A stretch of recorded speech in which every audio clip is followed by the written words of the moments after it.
The Late Night Alternative with Iain Lee on Talk Radio. We have ways of making you talk.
Whenever you're ready, Alan, away you go! Bring to me! Thank you, Alan. Cheers. Thank you.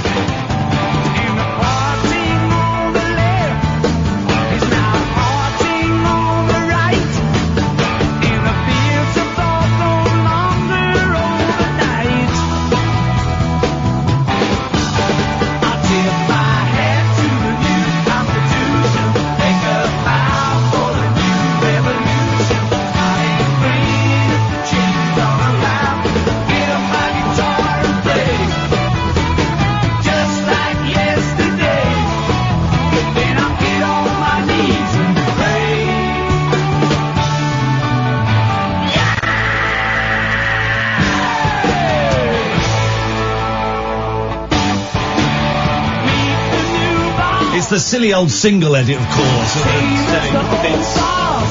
out and put it in. It's going to scream you shorter and you're going to do with it. You can't play the whole thing. I was going to play the whole thing and I just thought, so yeah, but you're going to do it. You didn't play the whole thing. Maybe I should play the whole thing. And I didn't. Who's dead, Alan? No one today. Incorrect answer. Data. Incorrect. Shall I give you a clue who died? Not Oscar the Grouchy, because that was yesterday. Shall I give you a clue as to who died? Better not be me mum. I think you would have noticed, wouldn't you? You win 5 points, but you lose. No, here we go. Banging on the head drum, you got the look, you got the look, you got the look, you got the look. I'm in the make a brown girl turn blue. But let's see what's that? When everything I ever do, I do for you. And that go na na na na na. Well, I can't think of her name, but I know who you're talking about. The lead singer from what? The lead singer from Roxette, ladies and gentlemen. I had 12 inches. I had a 12-incher when I was a teenager of the head drum, banging on a head drum mix. The lead singer has died at the age of 61. Oh, that's nothing in today's standards. In today's standards, that's a poor show. That's a very, very poor show. I don't know what happened. I don't know who the cause is behind it, but that is one of rock's finest is no longer with us. She'll be up there jamming with David Bowie, Prince, Jimi Hendrix, Sid Vicious, and do you know what, Alan? It'll sound bloody awful because it's just too many different musical genres trying to make a cohesive sound. It'll be a mess. She was more of the late 80s, early 90s, wasn't she? Well, that's a decade. What can we do for you, Alan? Well, I have some news from the flat. What flat? My flat. Hang on, I didn't know you had a flat. Yeah, I got me summer place in Cottridge. Oh, okay, yes. I was locked. I went there to check the post, but somehow I lost my keys and I was locked out. So I had to call the locksmith today to get a new lock. Okay, and how much did that cost you? 120 quid? No, it's going to cost the landlord. It's going to cost the landlord because you lost the keys? The poor lad, you're doing that landlord over. No, it's a housing association. Screw. So I'm paying for it, right? Alright, I'm paying for it with my taxes. My bloody taxes. Is that constitute to what's happening on Thursday? Sorry? You know, a key factor to what's happening on Thursday? Catherine, can you help? I think he's saying a key factor. I think he's doing a very clever joke about what's happening on Thursday. Catherine and I are presenting a show online that is too hot for the pussies at Talk Radio. It's too hot for any radio station to want to handle it. 9:30. No, nobody wants it. 9:30 to 11:30 on Twitch, Alan. It's a live election special. Late night alternate, TLNA election special. Too hot for radio. We've got video. You'll be able to watch us. We've got, shut up. Shut your face. We got Chuck Winkle, doing videos from America. People can Skype in with videos. We got a £2.5 million studio. Our diddums. It's happening. It's gonna be, and we are gonna get the results as soon as they come out at 10 o'clock. The exit poll. 10 o'clock, we get the results, and we will have them before any of the other idiots out there. Krishna Guru Murthy can get stuffed. Did not reply to my tweet. In fact, he blocked me. Krishna Guru Murthy has blocked me. So screw that guy. Hugh Edwards? Sorry? Hugh Edwards on the BBC? Yeah, screw that guy. Tom Bradbury on ITV? Screw that guy. John Burke on Sky News? So, it's going to be me, Catherine, and it's going to be you guys, twitch.tv/Iain Lee. It's free. You don't really need an account there. It helps if you've got an account because you can type in the chat, but it's free. But remember, Catherine and I will not be getting paid Thursday or Friday or from the end of March. So, if you want to chuck a few quid in the hat on Thursday, I'm not going to say no to you. Tax-free. Well, no. We declare that shiz. So people, if you want to, but otherwise it's free to watch. I'm hoping we can break 129 viewers. That would be my dream. And it's going to be a great show. 9:30. So 9:30 it's preamble, the hors d'oeuvres, if you will. 10 o'clock we get the amble. We get the results in. That takes about 15 minutes to do that. Then from 10:15 till 11:30 it's an analysis, top analysis. And I'm going to be finding a swingometer online that we can use. Going to be finding some images that we can use. It's going to be very visual based. Very 2020. Very 2020. So we're actually ahead of the curve by about 3 weeks. Weeks. Hope that answers your questions, Alan. Your breathing was actually making me feel nauseous, and I got a little bit sick in my mouth because of you. Luke! I'm Luke, hi. Sorry? Hi. Hi there, Luke. Hi, Luke. You're welcome. You're live on Talk Radio. Can we all play a game tonight, guys? It isn't, okay? We're getting there, but it isn't. Let's all pretend tonight is the last show ever, right? So if you've been wanting to phone up over the last 4 years and you go, well, let's pretend tonight is the last show, okay? So what we're talking about is knees to chest, knees to chest, knees to chest. Come on. 0344 499 1000. Because in this ever-changing world in which we're living, we just don't know. Lukey, baby! It's funny you should say that because I'm a first-time caller. Are you a long-time listener? Have I got to get the bell out? What would you define as long? A year plus? Have you been listening for a year plus? Yeah. Oh, here we go. Jesus. You should have the bell out at all times. No, well, anyway. I just think people should... And that's preemptive. Flag it up. It's in here, I can hear it. I can hear it jangling. Ding! Hey. So yeah, I am calling because I unfairly called you out on Twitter yesterday. Hey, it's Lucas. Yeah. Hey, man. Thanks for calling. Hey. Yeah. Literally, the point of this call is to get it over with, because I wanted to call in for a while just to see, what it was like. Thank you. And to also apologise for being a dick. You weren't a dick. But listen, apologies accepted. For those who missed it, Lucas called us. Well, didn't call us out. Lucas highlighted that perhaps some of the language we may have been using might have been upsetting to people. So but yes, it wasn't fair. So it prompted a very nice discussion, and then it turned out actually we hadn't said that. And you'd only been half listening, so screw you. You weren't a dick. Yeah. But I think the lesson that we have learned, that I'm constantly learning, is be aware of what I say. And I think the lesson that I'm hoping you take away from this and the other listeners take away from this is if you've not heard the whole conversation, then, kind of just hold off a little bit, because it's too important. I was thinking about this today, actually, Luke. I'm so glad you called in, and thank you. Apologies accepted. The slate between yourself and ourselves is completely wiped clean. It's not, we not only wiped it with a board rubber, we've also got a wet cloth, and we've soaked that thing, and we've wiped it. Bit of Dettol. A little bit of Dettol, which I think was taking it too far, but it smells magnificent. So whatever, I can't remember what the point I was making is, so, how you doing? Can I hug? Are we allowed to hug? Is a hug appropriate? I would, a bit, yeah, let's go for it. I'm hugging, here we go, I'm hugging. I'm sending the hugs over too, man.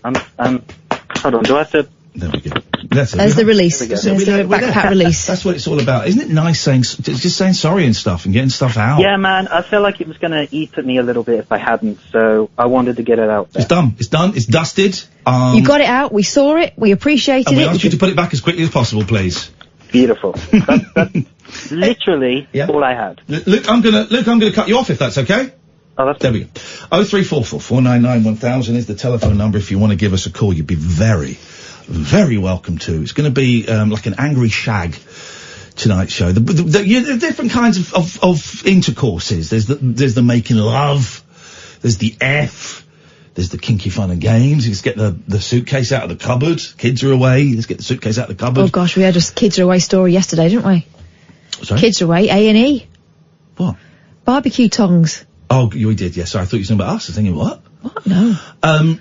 There's also one of the greatest intercourses people can have is the angry I don't think I've ever had one of those. Oh, come on. Not when the other party was aware of it. Tonight's show is an angry F. Oh, really? Yeah, I'm in a lousy mood. But a really lousy mood. Not in a mood. What I mean is, it's going to be a great show. Oh, it's going to be energetic. I'm feeling a very nice philosophical discussion on Twitch earlier on with David Babcock. What? Sorry? There's a sentence I didn't think I was going to hear Very today. nice philosophical discussion while we were playing Call of Duty. We were so sick of the killing in Call of Duty that we went and sat on a rooftop and looked at the sky. Oh! And I missed that because I went to the toilet. Okay, we went and sat on a rooftop and looked at the sky and talked about the very weight of existence and how sometimes it would be nice to be relieved of that weight. That's what I was doing. And then, and that when we talk about sometimes wishing we were dead, it's not the same as saying, I'm going to kill myself. It's a very different thing. It's wishing for there to be nothing. Not I'm going to commit suicide or jump off a thing. It's opting out. Opting out. There's a great line in one of Marnie's new songs. What is it? Which song is it? I'll find it later, but, come with me to the coma clinic. We'll be set free at the coma clinic. And it's this thing of just wanting to be able to switch off for a week, 3 months, 6 months, forever, but not cause the pain of actually being dead, cause that pain to other people. And I think it's a really interesting kind of thing. And David and I were chatting about it. And then some scumbag, some a-hole, sniped us. From you got your wishes then, from didn't another you? building. Well, yeah, but that was only virtual. It's disappointing. Anyway, so today has been for me. Oh man, there's uncertainty about what's happening here, right? And I am shitting myself about money, about paying my maintenance and paying my mortgage, because those two things combined are actually quite a bit of cash that I'd need to find every month. And with work here looking uncertain, or certainly looking like it may evolve if indeed it does continue, it's a real worry. I'm aware I'm in a much more fortunate position than a lot of people, and I'm aware some of you are going, shut up man, I've been there man, I'm there, I've been there, you know what you're talking about. That's fine, but, you know, someone says, yeah, but I'm You know, my mum died yesterday. It's not comparative. Everyone's pain is their own pain. Exactly. You're at the limits of your experience. Everyone's anxiety and fears are their own. And it's okay going, well, yeah, the kids starving in Africa. Okay. But that doesn't have any impact on the situation of me worrying about money. So it's been really anxious. And I stayed up quite late last night playing video games. And then I got up late. And I got up for a couple of hours. Then I went back to bed. I'm doing a lot of sleeping at the moment, which is not a great sign of my mental health. And I'm trying not to bang on about it too much on Twitter, because people will go, oh, get over it. Oh, you top yourself, it's boring. They won't, but that's how I perceive it.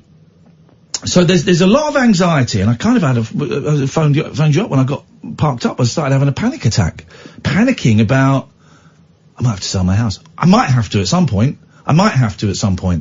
But I don't have to for a few months. I got a few months breathing space, more than a few months breathing space. But this is where it kind of goes to me. So I've been like very depressed and very down, and you know, we're not in Thursday and Friday, and blah.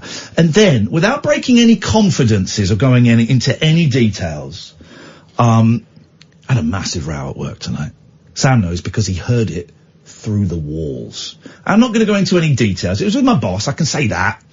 But I was going to say it's private, but I think everybody on the floor, I think Rupert probably heard it upstairs. But I had a massive row. You know, here's the thing, I used to be like that all the time, like 15 years ago. I haven't had a row like that. Have you ever seen me have a row like that before? There might be one at 3 counties. Might have been one. Okay, so I've not had a row like that. Like one, though. I've not had a row like that for 6-7 years. And before that, probably a couple of years before. You know, so it's kind of an irregular... No, I mean, we've had Barneys, but nothing like that. Oh, no, nothing like that. You know, it was... I'm not going to tell you. You can kind of guess sort of what it was about. I'm not going to go into specifics because that would be unfair. I don't have permission from the other person to do that.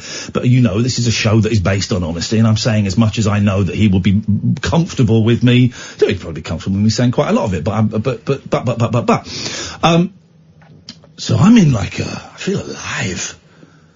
I feel proper, shouty. No, F you! Don't speak to me like that. You speak to... But I'm also wearing a silly Mike Love t-shirt, and I had crumbs all down me because we've been to the pasty shop in the station. I know, crumbs all over me. I didn't finish mine. And I was trying to sort out getting my Sky bill reduction online using the chat thing. So it was nice. But a good 10-minute shout. You heard it through soundproof walls, Sam. I've apologised to some gentlemen in the studio. I don't even know who they were, but some guys in the offices. I'm sorry you had to... They were just typing it up for the Sun. Well, if it gets sold, we know who it is. Why am I telling you this? I'm telling you this in the spirit of honesty. Because it's the underlying energy of the beginning of the show. It will fuel the tone of the show for the first hour and a half at least. Possibly the whole show. And I will constantly, during the break, say to Catherine, who was sat right there, was that too much? Was it too much? And actually, no. My arguments were fair. The way I put my arguments across were unfair, and I said that at the end. We both apologised to each other, and I said, look, I stand by what I said, but I don't stand by the way that I said it. It's passion. It's passion. It's passion. That's what it's all about. So, I'm happy. Why am I saying this? I'm saying this because it's a spirit of honesty, and this is how this show works, is that we are very honest. I was going to say, we don't come into this show, and we haven't done this show just as a kind of, we turn up, we go to work, we go home, we forget about it. This show's been our life of about 4 years, right? And we feel like we've been growing something quite important, and we're really proud of it. So, of course, things are going to get passionate.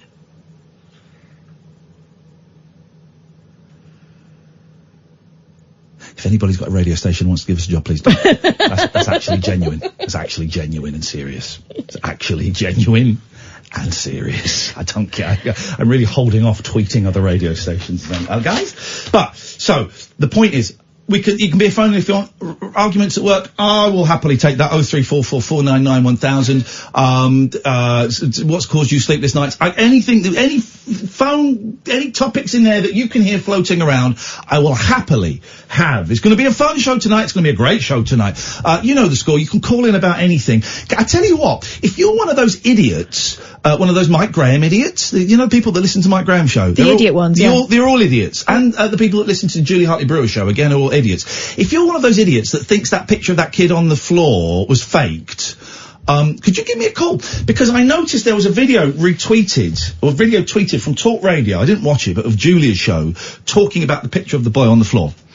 And all of the comments were, yeah, but it was faked. Yeah, but that was fake. We know it was faked. I'm intrigued. The flat earthers are winning. There's a very fine line. You may think it's a huge line. There's not. There's a very fine line between those people that think that picture of that boy on those coats was faked, and flat earthers. Very, very fine line.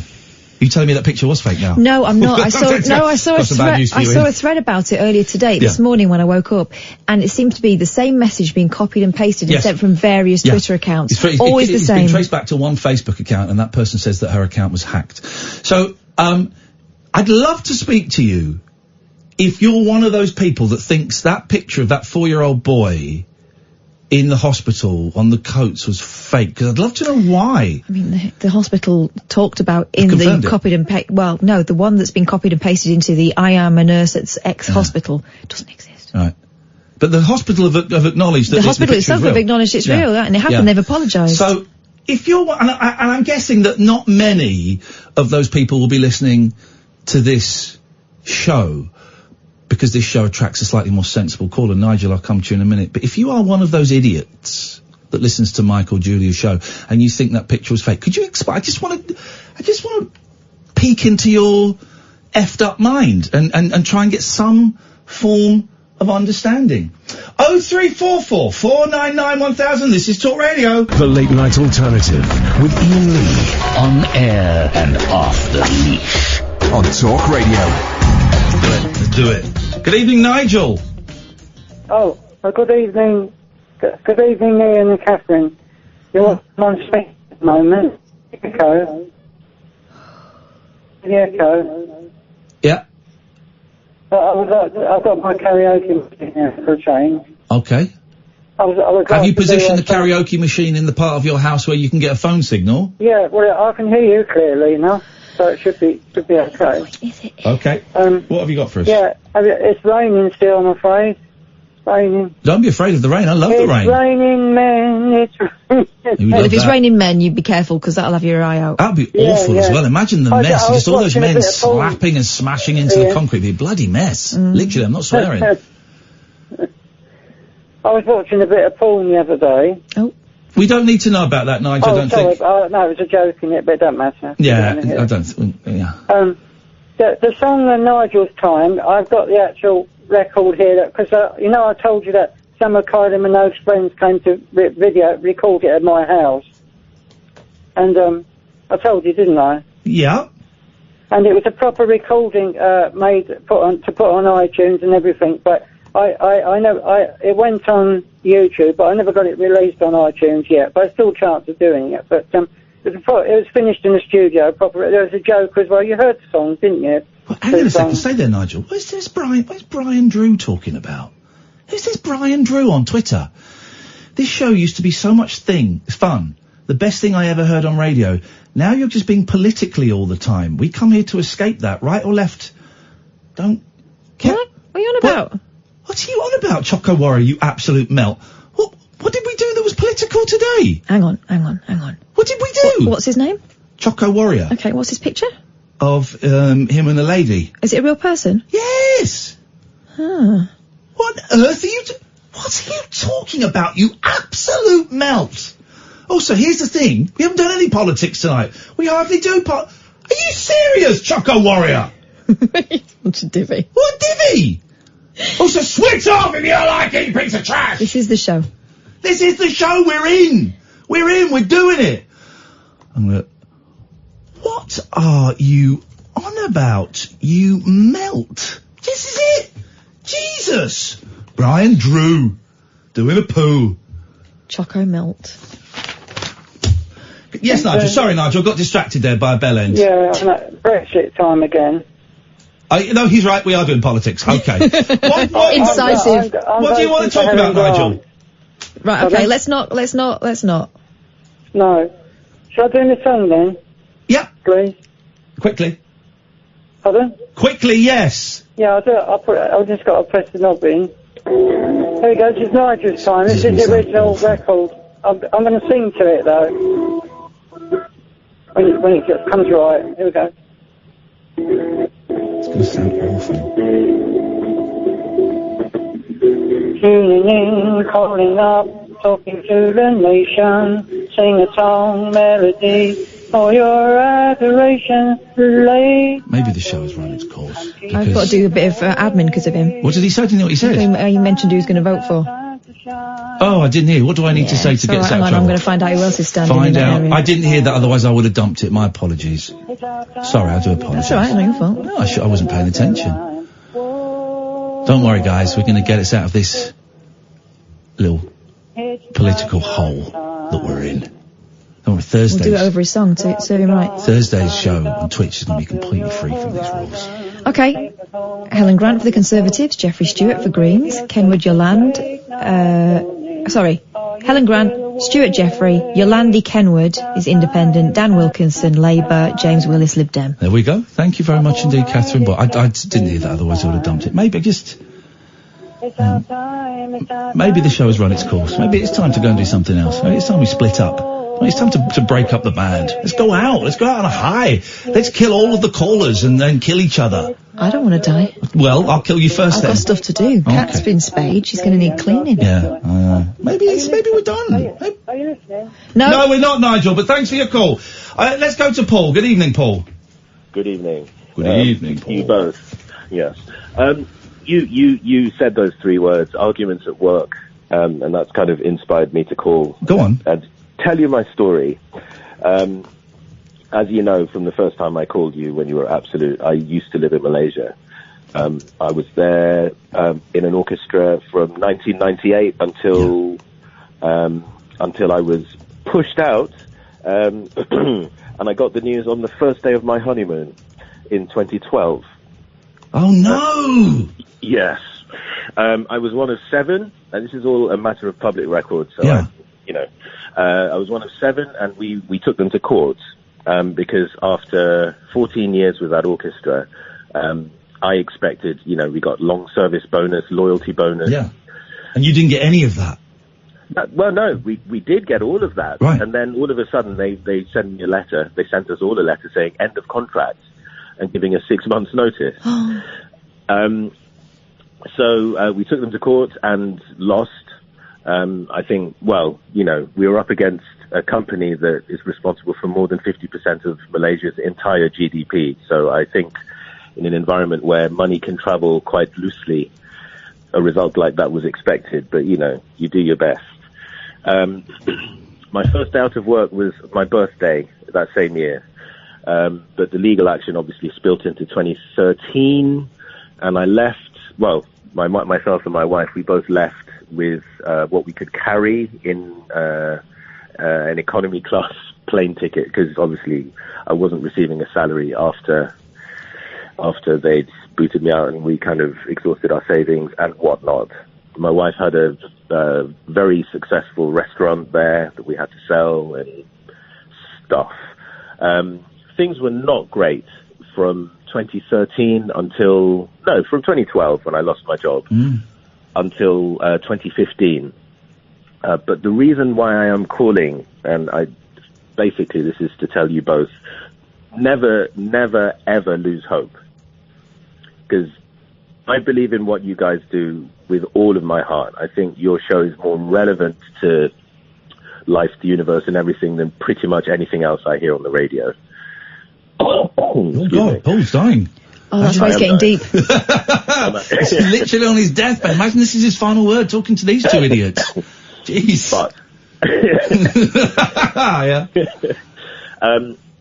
I distinctly remember there being days when I would open my diary and there'd be a sea of snow, just nothing in there at all. And, you know, the end of the month's coming up and I've got to meet all of these, you know, bill payments and whatnot.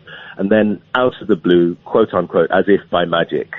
But as a result of that experience in that time, I do not believe in coincidence anymore. I strongly believe that if your will is strong enough, things will happen, and they'll happen exactly when you need them to. Because I never missed a deadline, I never missed a payment. I distinctly remember I was sat in an airport looking at my diary, absolutely empty, thinking, what the hell am I going to do? And then I checked my email, and I had an offer for 3 months' work. Just like that, out of nowhere. Bizarrely, all of that work disappeared, but what came in its place was incredible and much more enriching for me as a musician, and was a much more important step for me to make. Despite how bad things seem, there is always hope. And my situation now is fabulous for myself and my wife. Now, listen, I always love talking to you, Paul, and I didn't reply to your text the other day. I gave Paul my number the other day. We were going to have this chat off air, and I didn't reply to it because I've just not wanted to talk to anybody, right? I understand. But you know me. Trying to stay positive, man alive, that's one of the hardest things in the world for me, for a lot of people. But you know, there's no glass half empty, half full. The glass got smashed years ago. Yeah, I understand that. And I don't know how you do it. Well, honestly, in retrospect, I don't know how I did it either. It's the hardest thing I've had to go through as a human being, and probably for my wife as well. Some days it's just about carrying on, though, isn't it? Yeah. We're both stronger for it now, for sure, and much more grateful and happy. You know. But how many times do I have to go through this? Because I thought I'd gone through this 4 year ago when I got the sack from the BBC and didn't work for months and you know was sacked unfairly. So I thought I'd done it. Have I got to keep doing it? We don't know what's happening. But that's the thing, you see. I heard from you about the situation, and my first thought is, in every single moment, possibility exists in an infinite way. And I think, personally, I think the only way that possibility is limited is by our own imagination. And I understand that you are in a very dark place right now. I understand that. But look to the light, because it's still there. Have you ever considered becoming a Buddha? Like, you know, like, not like a Buddha, but you know what I mean? Like someone who sits on a cushion. I want and people and dispenses. Like a guru.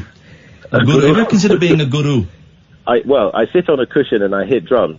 Does that count? I suppose so. I suppose. We were saying this yesterday. It's all vibes. And we didn't say this on air, right? And this is, Paul, you're a drummer, right? You're a percussionist, a timpanist. Don't you think it's amazing that Ringo Starr's son is now the drummer for The Who? Do you ever think about that? Do you ever think about that? I think about that a lot. That the son of the drummer from the Beatles is now the drummer in The Who. Yeah, that's cool. I think maybe it's only if anybody else thinks about that a lot. 03444991000. I can't get that thought out of my head. The son of the drummer from the Beatles is now the drummer from The Who. And do you know who taught him the drums, Catherine? The drummer from the Beatles. No!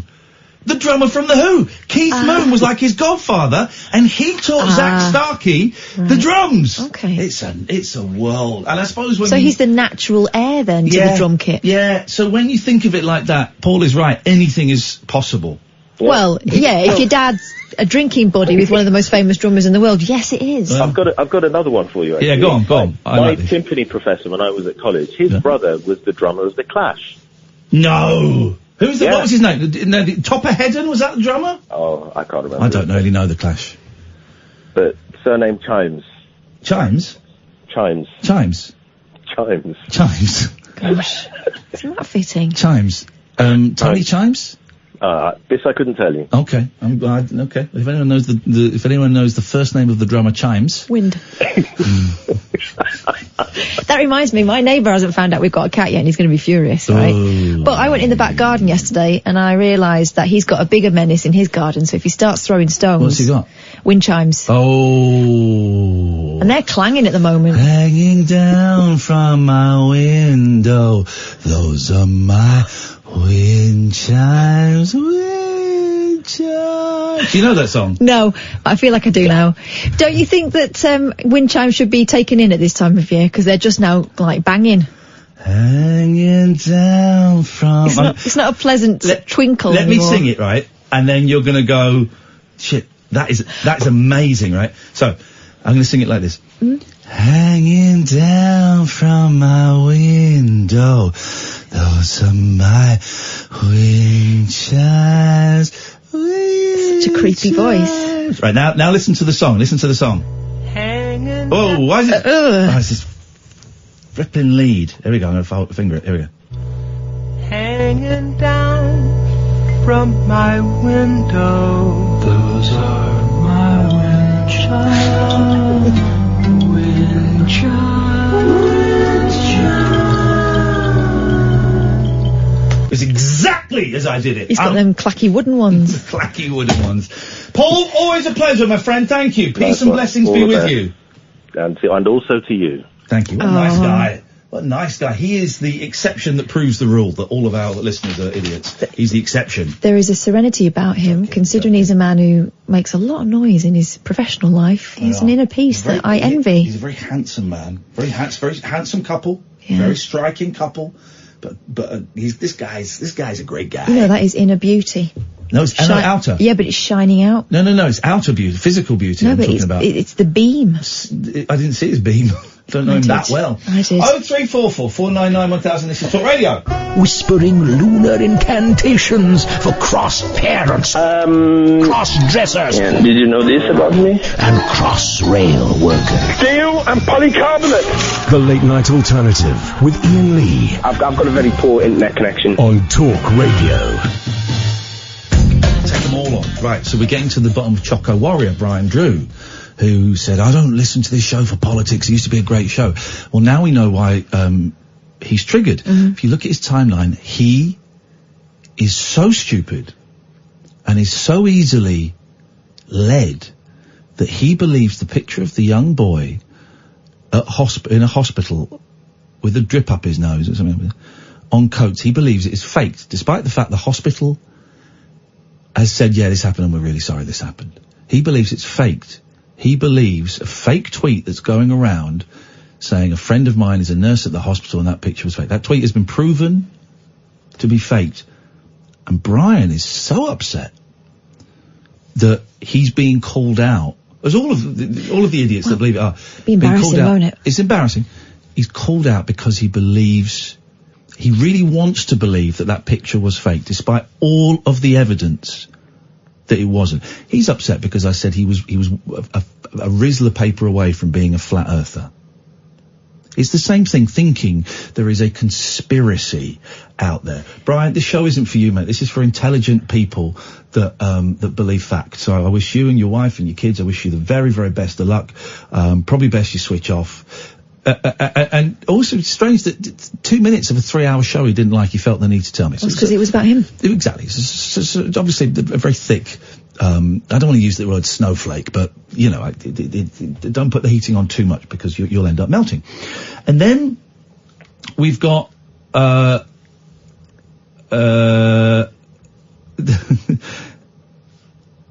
we've got Noel Taylor, a man I have been way too generous to for years. When I was at an Absolute Radio in London, he got a cab down from wherever it was he lived. It cost him 300 quid. What? I gave him all the money I had in my wallet that night because I felt bad for him. He's a man who believes that the Earth could be fueled by fecal matter. No, he wants to create a whole planet. That was it. Based on that. And he's got a thing about pots that heat themselves up. Well, actually, I read a story about that. They've been around for years. And he got upset because I said the Bible is untrue. He's then tweeted, you've just lost a listener, possibly your only one. Right, okay. So, Noel, stop emailing me your batshit ideas.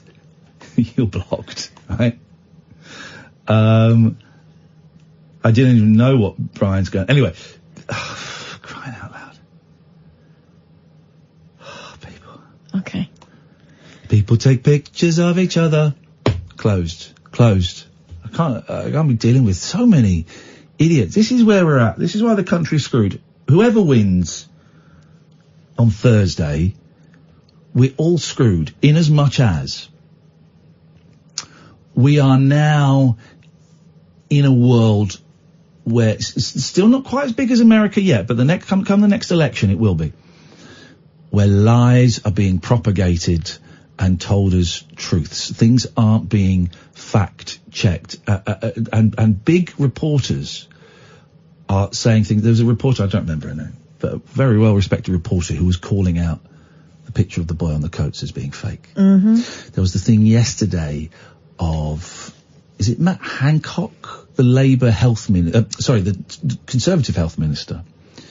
One of his aides was assaulted at a hospital by a Labour supporter. Two of the biggest political reporters reported that story as true because they'd heard it from a Tory source. It didn't happen. Wasn't assaulted. I think a guy like stretches and sort of brushes his fingers across someone's face. A Tory insider told two of the biggest, I think Laura Kuenssberg might have been one of them, I'm not sure, but two of the biggest political reporters that there had been an assault by a Labour member on a Tory aide, and it became real. And it's out there now. It's out there. And however much you say, well, no, it didn't happen. The people that put that story out there, was it Laura Kuenssberg? I've got a tweet from her saying, have video from Hancock leaving Leeds General just come through so you can see for yourself. Doesn't look like punch thrown, rather one of Tory team walks into protester's arm. Pretty grim encounter. Okay. But however much people now say, well, it didn't happen. It's not true. No, but apparently aides initially briefed that Hancock's advisor had been punched in the face. Yeah, didn't happen. But it's out there. And that's the thing. Once a lie gets out there, it's got a life of its own. It's got a life. If enough people blow on the embers of that lie, it becomes a fully fledged fire. And however much water you've got, you can't put that fire out. And that's happening with people like Choco Lover, whatever he's called, Choco Melt, who believes that picture of that kid is fake. And we have evidence that it's not fake, but he's running with that because that would mean he'd have to admit that he was wrong. Mm-hmm. And that he'd been misled by people that he trusts. Here's the thing. So pleased that Luke phoned up to say sorry. Not because I was sat there salivating. God, when's that piece of trash going to phone up and say sorry? If he'd have messaged us today, or we wouldn't have gone, now here he is. We wouldn't have done that. I'm so pleased he phoned up to say sorry because phoning up and admitting that you were wrong, or admitting that you are wrong. You made a mistake. Is one of the hardest things you can do. People don't want to do it. Ego, pride. You don't want to do it. So if him phone up and say, do you know what? I got it wrong yesterday, I'm sorry. Beautiful. Fine. I mean, I'd kind of forgotten about it anyway. I was over it. But that's cool.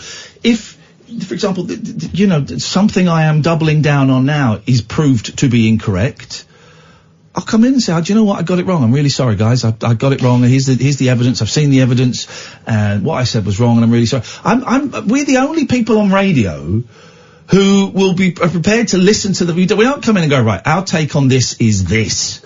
Our take is that Boris Johnson is selling off the NHS, or our take on this is this thing about we come in and we'll kind of put forward what we're thinking. If evidence comes out the other way, we'll change our minds. No one does that. No one does that in the public eye. No, everyone has to know for sure. And I think sometimes you've got to admit to yourself, and then sometimes admit publicly if you've stuck your oar in with someone that you didn't know. So this is where we're at. We're screwed, man, because this can only get worse. It can only get worse. It will not improve. We're done. It's over. Fact is over. Post-fact is the phrase, isn't it? We are in the era of post-fact. Idiocracy is coming your way with people like Choco Melt and all of Mike Graham's listeners. We are doomed. You might as well give up. Right. There are thousands of messages online, some of which have been done by accident and some of which have been done on purpose to get a reaction from you. Before you start getting angry with people you don't know and a situation you weren't there to witness, just make a few checks.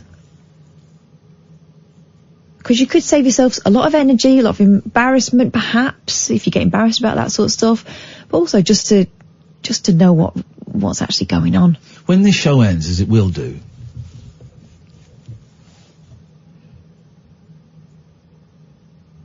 some of you don't deserve this show.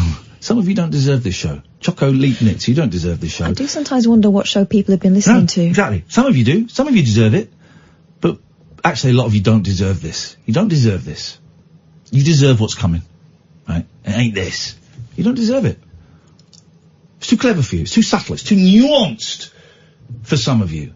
So when it goes, tough. Tough titty. Good luck. Good luck, guys.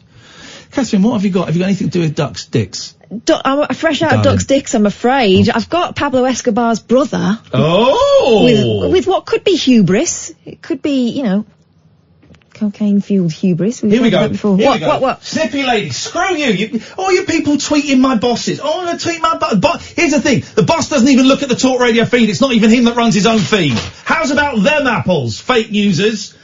As much as I like Julia Hartley-Brewer and the daytime presenters, I feel the evening ones are a serious discredit to your station. You're making a lot of money. No, we're not. We're losing millions. You do not need to have presenters who can barely string a few words together. The amateur, says Snippy Lady. Snip that! Can't you write very? Also, what woman calls herself Snippy Lady? Anyway, Pablo Escobar's brother launches unbreakable gold smartphone and vows to sue Apple. Good luck with that one. Uh-oh. Roberto Escobar claims the £265 smartphone, which allows users to fold it into a tablet, is unbreakable. I don't fancy trying to get a refund from these people, do you? The brother of Colombian drug kingpin Pablo Escobar has launched a rather unexpected product, a foldable gold smartphone. It's similar to Samsung's Galaxy Fold and Huawei's Mate X. Promotional stills of the Escobar Fold 1 feature Pablo's grinning mugshot as a default background, and an advert for the phone features scantily dressed models in heels. In an interview with Digital Trends, Mr. Escobar said, "My phone cannot break because I did not have to make a glass screen like Samsung. Our screen is made of a special type of plastic." A special type, you say? And we still have the best resolution. Our special plastic is very difficult to break. There's the science part. Mr. Escobar says he's determined to take on major tech giants, and he has the bold ambition of beating Apple and achieving dominance in the competitive smartphone market. He's also revealed plans to sue Apple next month, and the entrepreneur says his lawyers are preparing a $30 billion class action lawsuit against the Cupertino company for being scammers and cheating the people and selling worthless phones. Pablo Escobar, who led the Medellin cartel in Colombia, was 44 when he was shot dead by police 25 years ago. Often called the king of cocaine, he was one of the wealthiest criminals in history. I can challenge him to that. The drug lord's cartel supplied an estimated 80% of the cocaine smuggled into the US at the height of his career. He was making £17.2 billion every year. He donated 443 houses to formerly homeless people, and among locals he was referred to as the Colombian Robin Hood. Smartphones. It's time to end Twitter. The Twitter experiment hasn't worked. Ads and tweets. Because I said the Bible isn't real, it's untrue. I'm an atheist, but you should leave people be. Their beliefs do you no harm. Stop being such a prick.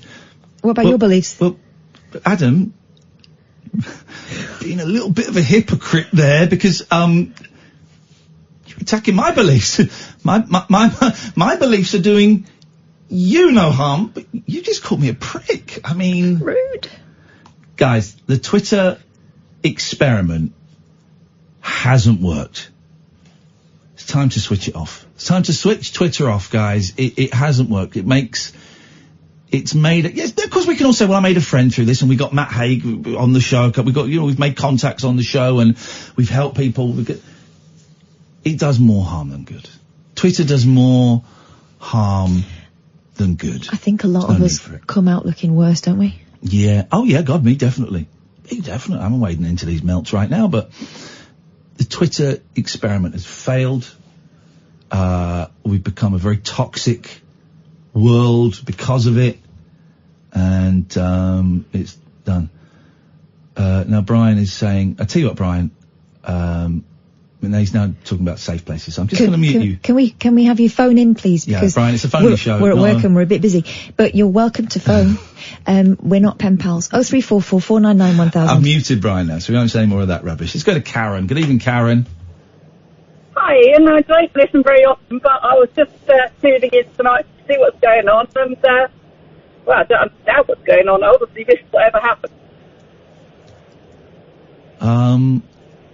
I don't know what to say. This is all coming to an end.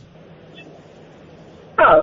Yeah. Well, can we talk about something else then? Yes, we can! To quote Bob the Builder's gang. Okay, so tell me this. Tell me what I do. You're good at giving advice. Yeah, I've got.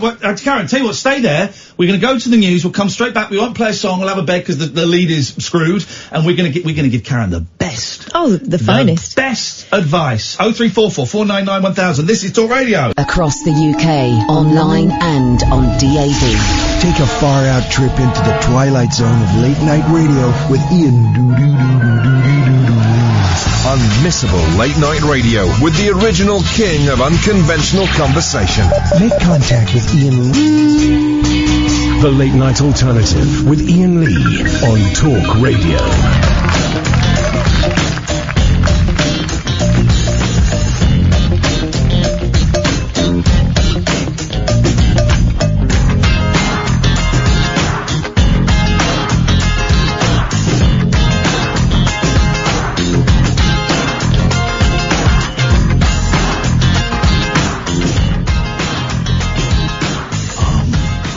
Join me in a prayer. Dear baby Jesus, it's all shit now. Help it be a little bit less shit, please. For me, for Catherine, for Sam, for Jocko Leibniz on Twitter, for that other melt on there who's an idiot, for all of Mike Graham's thick listeners, just please make things a little bit easier for us. These tough times. It's supposed to be your birthday coming up soon, and we want to give thanks to that by eating way too much food and watching the Doctor Who Christmas special, which some people don't believe is happening, but I believe. So thank you for that. Let's hope the next 2 hours is a little bit calmer than the first hour. Let's hope that all the people I blocked and muted on Twitter during that news break haven't got the brains to set up, I know they haven't, but the brains to set up more accounts to troll me with their vile views. And let's hope that, and I pray that everybody who thinks that picture of that little boy on the coats in the hospital, everyone that thinks it's faked, I guess, no, I'm praying for death for them is too much, so I hope that, they have like the things lifted from their eyes and they realise that they're idiots. Amen. 0344 499 1000 is the telephone number. If you want to give us a call, you be very, very welcome to... I don't understand what people... Oh, Jesus. I'm just getting tweeted. Listen, let me make it really simple for you. If you believe that hospital photo was faked, unfollow me and switch off. I'm not even going to argue with you because you haven't got the brains to argue. John, I don't know if you're saying that that's the case or not. I don't even understand your tweet. So if you think it was faked, unfollow me and don't listen to the show, please. It really is...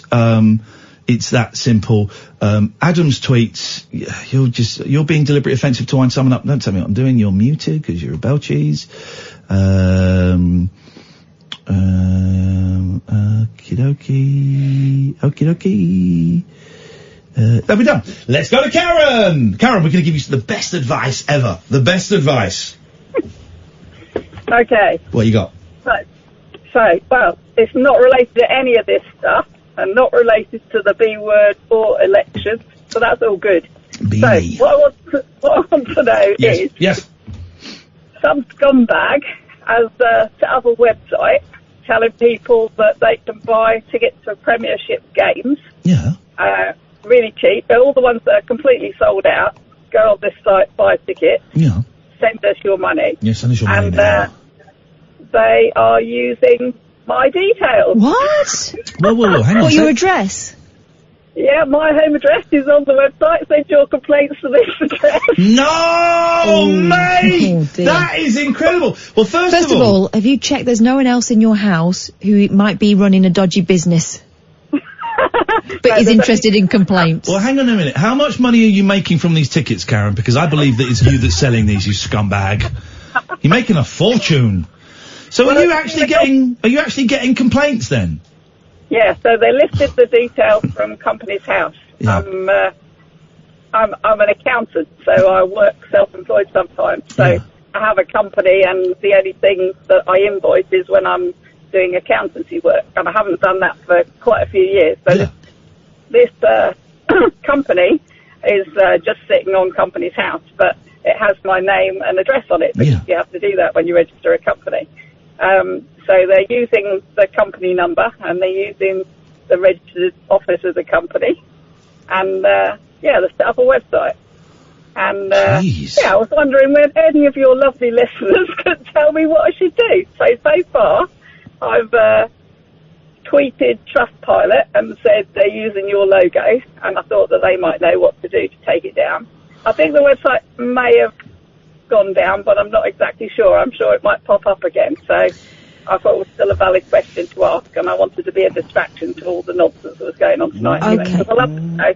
Here's a number for you that I found for Action Fraud. Have you tried them? Oh, they're rubbish, Action Fraud. I know, but it's a starting point. I went on Action Fraud. I went on the website, tried to log it. The problem with that is I'm not a victim. I've not lost any money. But it says on the government's website, if your address has been used without your authority, there's a phone number here. Did you try that? No, I might try that in the morning, yeah. All right, yeah. Which is... In general, people wouldn't take me seriously because I'm not a victim. So far, I've had a couple of people that are smart. Yeah. Look at the company number, look at Company's House, find my details, find my telephone number, and ring me up. You're getting fun. So what? I'm assuming this place isn't sending out the tickets. There's no tickets. No, there's no tickets. And people have been phoning you up. And when you say no, this is nothing. They just kind of ring and say, we just want to check this website's real. Oh. And I said, no, it's an absolute scam. You know, if you've given them money, get your money back from your credit card company straight away. Outrageous. I rang my credit card company and said, look, what about if I buy tickets? Will you be able to trace it? And they said, no, don't give your credit card details to this site. No. So I didn't do that. But because I haven't lost any money and I'm not a victim, and I don't actually know that anybody is a victim, but the only other thing I've tried to do is I've tried to go on to every fan site for the Premiership. Like I go on Liverpool Football Club fan site and I type in, please do not buy tickets for this Liverpool match, because they don't exist. But you can't do that because they'll just they'll either just get loads of addresses and whack loads of different addresses up, or they'll just keep building a different website and putting the same, copying and pasting. This might be a big street. Could you move? Could you move house? Would that work? That's a thought. That's a thought. I think that's the only way you're going to escape these utter scumbags. Yeah, I just thought I'd share that. There's nice people in the world. Good. Karen, you're one of the nice people, and I'm sorry that must be freaky, man. Thank you very much for letting us know, and I hope our advice brings those crooks, bring back the death penalty, I say, actually, for people like that. Yeah, I tried that Action Fraud for something They're once. rubbish. Won't do anything unless something happens, and then you'd have gone to the police, surely. Famously rubbish. There's huge percentage, a huge percentage of their stuff doesn't get dealt with, doesn't get looked at, doesn't get acted upon. No action fraud, I call it. Fraud action. No fraud action. I call it something that's clever. Inaction. Absolute scumbag. What you got? All right. What you got? All right, have this.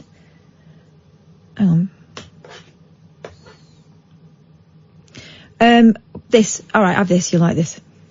A Florida school administrator is facing a pay cut of nearly $44,000 and a possible demotion for donning... In America, is it? Yeah. Got that. Yeah, I worked that out myself. For donning a barely there flasher costume to work on Halloween, according to a report. Okay. Mary Coker, Director of Procurement and Warehousing Services for Broward County Public Schools, allegedly inappropriately flashed children, staff and colleagues at the October 31st celebration. Who did this, sorry? Mary Coker. Well, who is she? She's the Director of Procurement and Warehousing Services for Broward. Have you heard about this? I've heard about this Mary woman. She's got, like, mental illness. Mary Coker's nuts. Wow. That was quicker. I mean, it was close to the edge. Yeah. But it's quick. Mary Coker's nuts. Mary Coker nuts. She went to a brunch at work, dressed like this. Like a bodysuit with, like, nipples and a, What's a body stocking? Yeah. Are they her nipples? No. What? And that's not her... Fanny. But... What? Yeah. Are they her nipples, though? They're her nipples? No, that's just a suit. So she's got, like, a suit on that makes her look naked over her naked body? Yeah, and it's got to be said, quite a hairy, attachment. So, employees at the brunch were offended and some suggested they couldn't tell if she was wearing a costume or was truly naked, which I think is cheeky, actually. The complaint said, according to the South Florida Sun-Sentinel. Coker, 46, asked partygoers to get rid of any photographic evidence of her elaborate garb, complete with fake nipples and faux pubic hair, after seeing their reactions, according to a complainant. Hey, everybody relax, it's fake, please erase the pictures, Coker allegedly said. 2 children saw Coker's ensemble, according to the complaint. So Coker's coconuts. Coker's nuts. Well, yeah. Which claimed her poor judgment reflected badly on the district and its employees' values. Attempts to reach her were unsuccessful, and a message seeking comment from district officials about the scheduled vote to demote her was not immediately returned. So, photos and 2 short videos of her costume were posted on Facebook, where many people... This is the thing, right? Once it gets to Facebook, it's out there. Pile on. It's out in the real one. Many people call for her to lose her job. She should lose her job.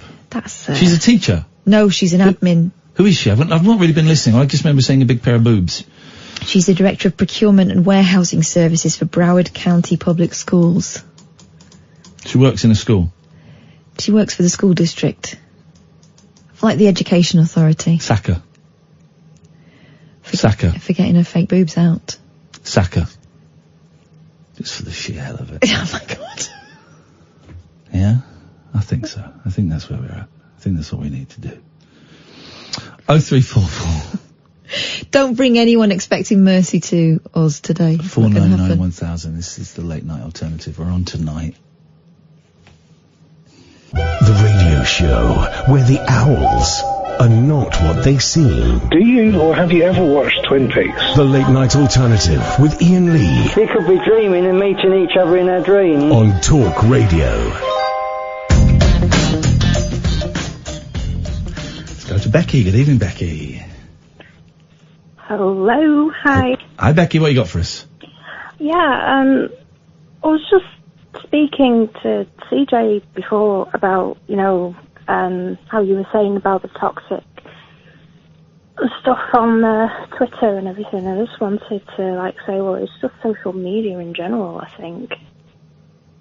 Go on. Well, because I've just noticed that it's like Facebook, Twitter, Instagram, I think even Twitch as well sometimes can be.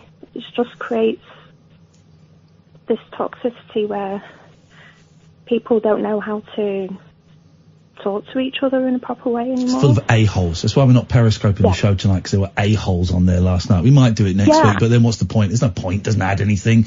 And there were rude people on there, so we thought, do you know what? Let's not give those rude people the space to exist. But then you go on Twitter and it's full of rude people. But then people think that I'm being rude because I said that I think that the Bible is untrue. People think that that is rude. Everything should be switched off and ended. And destroyed. Turn off our phones, our computers, and just burn them. I hate everything. I hate the computer. I hate life. And I hate people, I hate everybody. I hate you, Catherine, you, Sam. Up yours. Thank you. Hate you, Becky. Hate everybody. Hate me. Everyone hates me, so I don't hate you. no surprise. I don't know, man. It's just a weird... Who has an election just before Christmas? Who has an election just before Christmas? On my birthday. Is it your birthday on Thursday? Yeah. Well, make sure you're watching the show that's too hot for the radio, twitch.tv/Iain Lee. It's going to be very, very exciting. Yeah, it will be. And I just wanted to also say as well, though, you know, I watched your Twitch stream on Monday, and you were saying about how people were dumping things on you. And, you know, to them people, I just, wanted to say, you know, if you're not going to take Iain's advice, how can you expect anyone else to come to advice to you? Here's what I think we need to do with this show. We need to get, like, a big ball. Does TNT come in a ball? Like a box, a big box of TNT. Metaphorical TNT. I'm not in any way suggesting we blow up this building. But a big metaphorical box of TNT, and we blow the show up. We blow the show up, and we start again. We start again. Now, I don't know what that means, but I think a little glint in Kath's eye. She realises I'm onto something here. We blow the show up, and we start again from scratch-a-doodle-dandy. I get what you mean, yeah. I understand what you mean. I really do. All right. Thank you, Becky. Thank you very much. Do you know what I mean, Catherine? I don't quite know what I mean. I think maybe we have created many rods for our own backs. Listen, I'm glad that people they can phone up and share stuff with us. Of course I am. And I think we've humoured some people that we shouldn't have. We've humoured some people. Noel Taylor is one of them. George is another one. Becky mentioned CJ there. I'm really glad that CJ reached out to us when he was in as much pain as he was in when he called us the other day. I'm really glad that he reached out to us, because he was in a state of desperation. Just like Chris was almost a year ago, was in a state of desperation. I wonder how Chris is getting on. But I think some people take the piss. I think some people take the piss, and you and I are too nice to go, well, I don't know. Up to a point. You know, I think if someone's coming on expecting to do a monologue from now on, no more of those, thank you. Here's the thing, we don't need to chase listening figures anymore. so, I don't know. It's a weird old show tonight, huh? Yeah? Regular listeners? Weird old show tonight. But you know that this show is the fuel for this show is kind of my psyche and is my DNA and my energy. That's what fuels this show, and has done for quite a long time. Catherine's to a certain extent, but it's me primarily, I would suggest. I don't know if you'd agree with that or disagree with that, Catherine, but it's primarily where my head is at, is what fuels the show.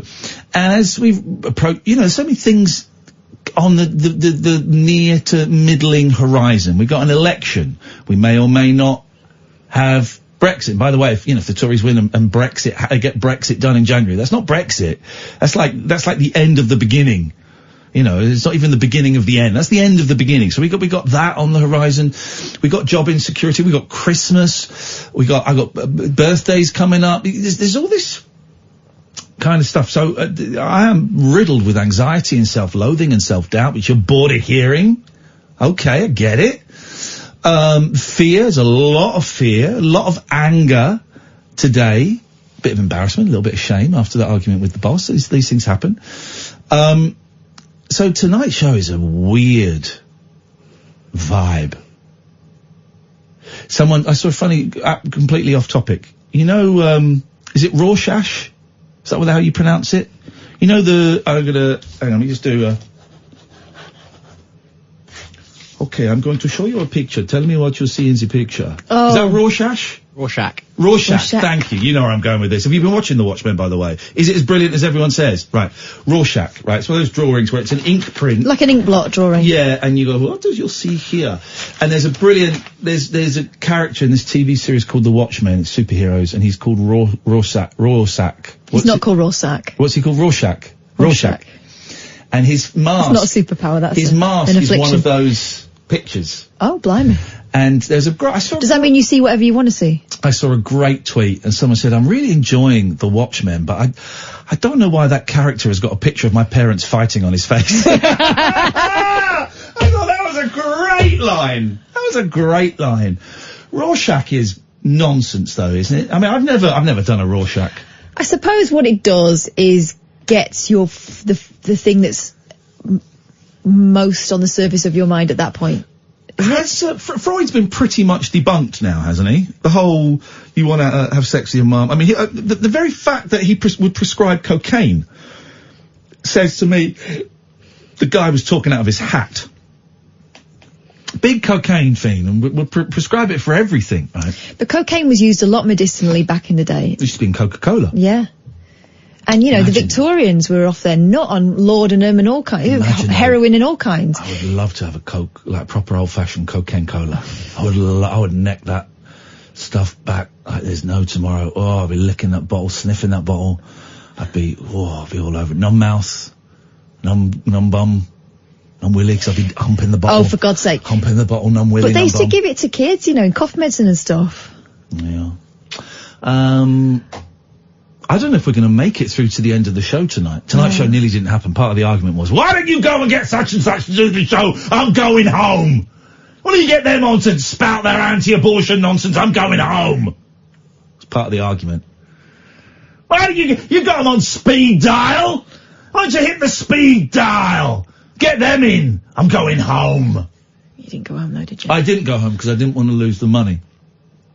But this is new me, because I was worried that I was going to come on and the reason I said I was going to go home was sound, because I said I don't trust myself in that studio to not go. No, and at that point you were right. I was fuming. It was an uncontrollable rage at that moment. But new me, I calmed down in about 10 minutes.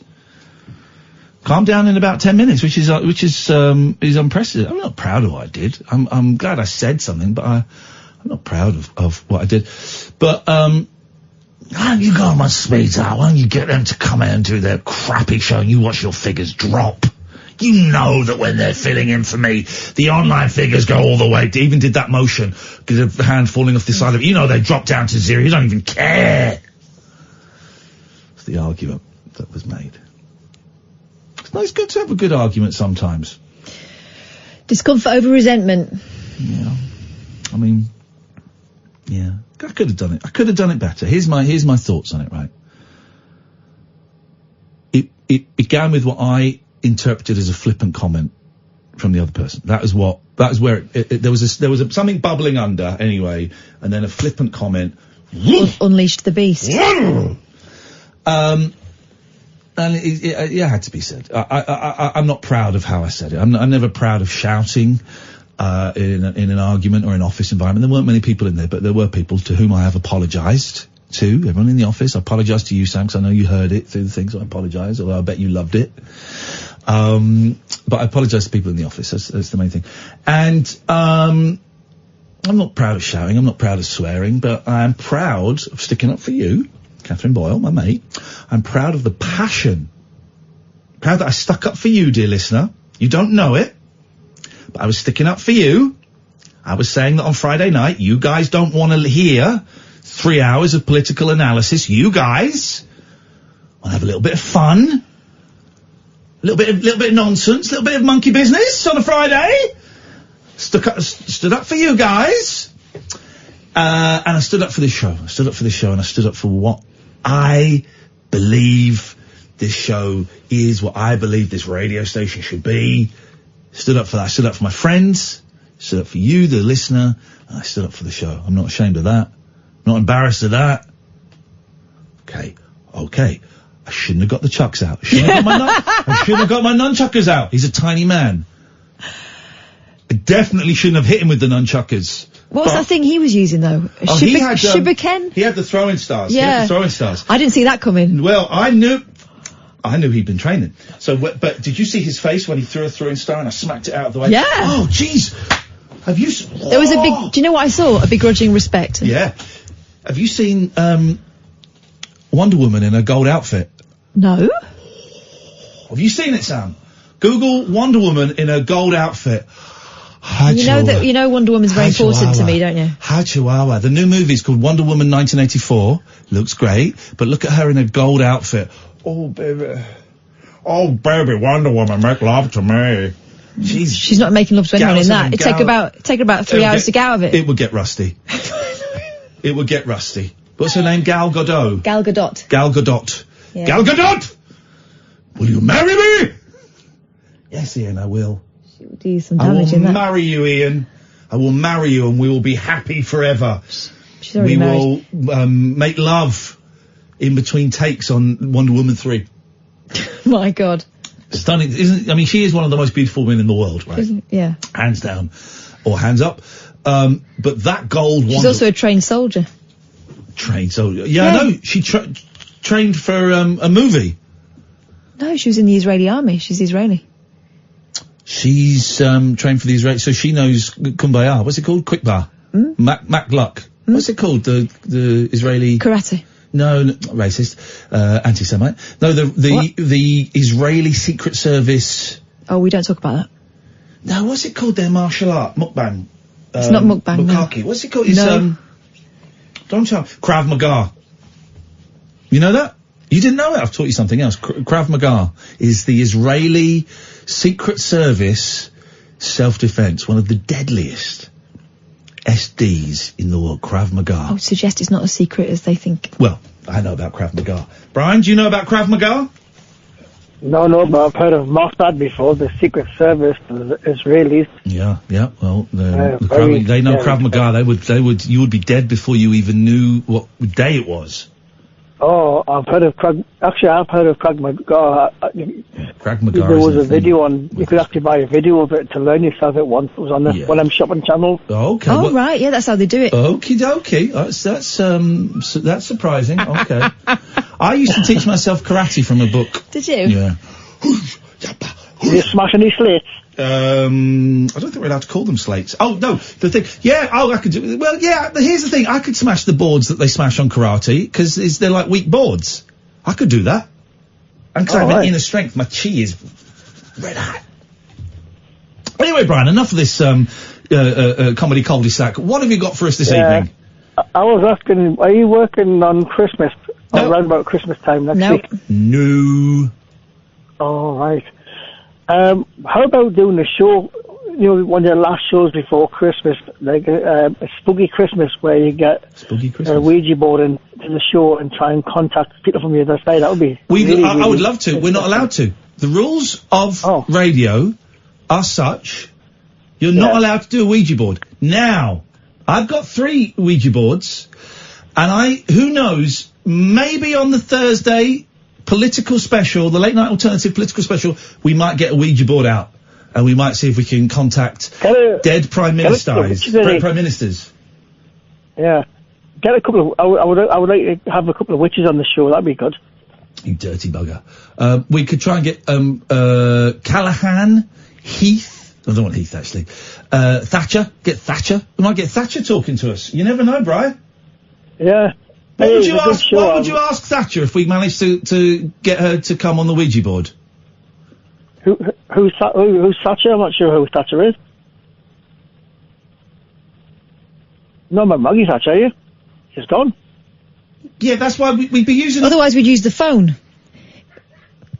Oh, right. On the Ouija board that you just mentioned, you do know what a Ouija board is, don't you, bro? Are you one of Mike Graham's listeners? No, absolutely not. Good. I don't like Mike Graham very much, sorry. Terrible presenter. No. You know what a Ouija board is? Yeah, I've seen them advertised on Amazon. You can get one on there. Yeah, well, that's what we use. Do you know what they're for? Yeah, you apparently put a glass in the middle and you ask it a question and it moves to the letters on the board. Yeah, because who moves the glass? Well, dead people. Ghosts. Ghosts. Yeah, I suppose. Ghosts. Yeah. So we talked to the ghost of Maggie Thatcher. Oh, I think Maggie Thatcher would be in a bad place. I think about what she's done in the past. Okay, well, what would you like to ask her? I just want to ask her why she caused the problems with the miners' strike. And she's sorry for what she's done. Brian, we will, if we manage to summon the spirit of MT, Mrs. T, we will ask her that very question. Is she sorry for what she done? 03444991000. Take a trip into the alternate reality of late night radio. I think I'm in something like the Matrix, and so are you. The Late Night Alternative. Hello. With Iain Lee. Is there anybody out there? On Talk Radio. Hello.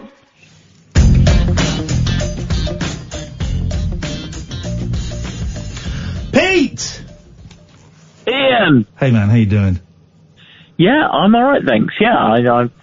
Yeah, I feel like I'm drowning here tonight. I feel like the show is I feel like we're in water up to our neck, and I've got I've got rocks tied to my feet, and I feel like I'm being dragged down. This feels like an god-awful show tonight. And I'm not saying this, you go, oh, no, it's great. It just, it feels awful. It feels like we're walking on burning embers to try and get to the other side. It feels like torture. It feels like the kind of show I would not want to listen to. It feels too dark, too mean. Feels like heaven. It just feels awful to me. It feels like it's real. Just want to. Okay, let me talk to you, Pete. I'm enjoying it as a kind of long-term listener. I just want to cry. I just want to cry, Pete. This is what I want to do. I just want to spend the next 25 minutes just sobbing, right? And get it all out. Not get it all out. Get some of it out. Just have a big old sob, right? And then I'd be less upset when people being mean about me on Twitter. Noel Taylor's actually really upset me because I've been talking to that guy for years. I know he's bonkers, but I've been talking to him for years. I just want to cry. Just want to cry. And then, like, for the next 40 minutes, then the last 50 minutes would just be wonderful. But we can't do that, Pete. We can't do that. We've broken a few taboos. But having the presenter cry for 40 minutes, I think, is pushing things. I mean, you could. Could do. It just feels like everything feels very fake, very hard work, and I don't know, man. It's just not catching. It's just not catching.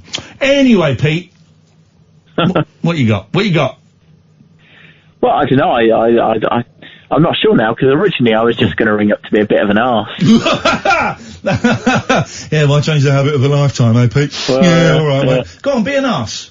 And I'll slap it for you, naughty boy. I was just going to say there is no such TV show as The Watchmen. It's Watchmen. There is no definite article. Alan Moore is turning in his grave as we speak, and he's not even dead.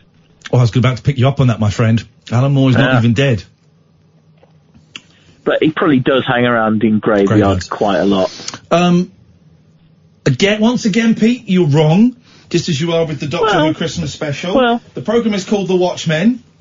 I mean, hey, we'll see on Christmas Day, won't we? Yeah, we will see on Christmas Day, mate, whether it's called The Watchmen or not. Because I'm going to come round to your house on Christmas Day, and I'm going to take a massive dump on your turkey. Well, you can come round my house all you want, because I'm going to be at my mum's. Yeah, exactly, your mum's house. Well, you live at your mum's. You're baby boy. This guy's a baby boy. He lives with Mama. I wish. And here's the thing, Mama, that's what I'm going to see you on Christmas Day, and I've got a present for you. It's a new dad, and it's me. So start calling me Dad. All right, Daddy.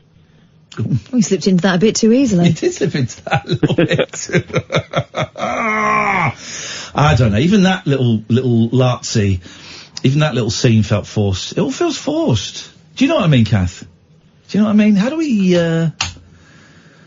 get out of this, Pete? Maybe you just need to ride it. I mean... Ride it, baby. You know, maybe not cry for 40 minutes, but let it out, you know. Oh, God, can you handle it when it's out? Because I'm not sure I can stuff it back in again. Nah, I'm not going to do that. Well, we don't have to smell it, Kath. Hey, you know, it just... there's so much I want to say that I can't say. Because that would reveal, company secrets. There's so much I want to say, but actually it doesn't solve anything. And also, people don't want to listen to a radio show of a guy wallowing in self-pity because his cushy job is coming to an end. That's not what people want to hear. People want to hear us, playing silly games where we take over the world. People want to hear me dissing you because you've not watched The Apprentice. People want to hear all of that stuff. But do you know what, Pete? All of that stuff at this very second in time feels plastic, feels made up, it feels unreal, it feels pointless. It feels like the last 3.5 years have meant nothing. It's been nothing except for a cash grab. It's just been me putting a few quid in my bank. That's it. None of this. Well, that's where you're definitely wrong. Well, I mean, the last 3.5 years haven't been nothing, and, Yeah, I know that.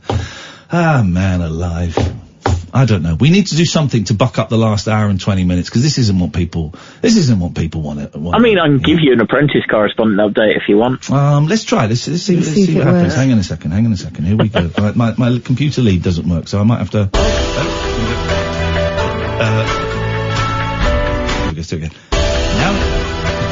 Now it's time for the Apprentice correspondent update with... Pete. I'm not even doing that. That is the lead is broken. Can we fault report that for what is that department still exists here? Pete. Yeah, for the first time in 4 or 5 years, the Apprentice final is not being shown on a Sunday after Sports Personality of the Year. Which is outrageous. That was the Apprentice correspondent update from Pete. Yeah. Gosh. I didn't think that it was possible to kill the vibe even more. But you've just done it, Pete! Thank you, mate. You're welcome. See you later on. Bye-bye. Sports Personality of the Year still a thing? That's still going? It's amazing they can scrape one together every year. That is still going? My God. Everything BBC does sports-related is boring. They're still showing A Question of Sport. That was crap in the day of Emlyn Hughes and Billy Beaumont. Here's the thing. I don't really like watching other people at award ceremonies. It's like watching someone else's jolly. It's a strange... I mean, who watches that? No, I don't even like being at awards ceremonies unless I know I'm going to win. The last, I can say this now, the last award that we won with the Arias, we were told we were told we'd won it. I said, I don't want to go. Was it in Leeds? Hull? It was Hull, I think. Hull, I said, I don't really want to go. Yeah, I think you should go. Nah, I don't want to go. Alright, I've been told that you've won. Okay, yeah, fine, we'll go. But otherwise, I don't want to, so if you see me at an awards ceremony, I've been told I'm winning. Alright. Yeah, but we got sucked into one, didn't we, once? We got sucked into one. No, I just don't want to. Anyway, alright, listen, this is happening, guys. This is happening. We're going to come back. The last hour and a quarter of this show is going to be, it's not going to be the best, but it's going to be better than the last 40 minutes. This is Talk Radio. A star-crossed soapbox for sailor boys, stable girls, I'm on the edge. and stripper grands. It depends who you're with and it depends on the situation.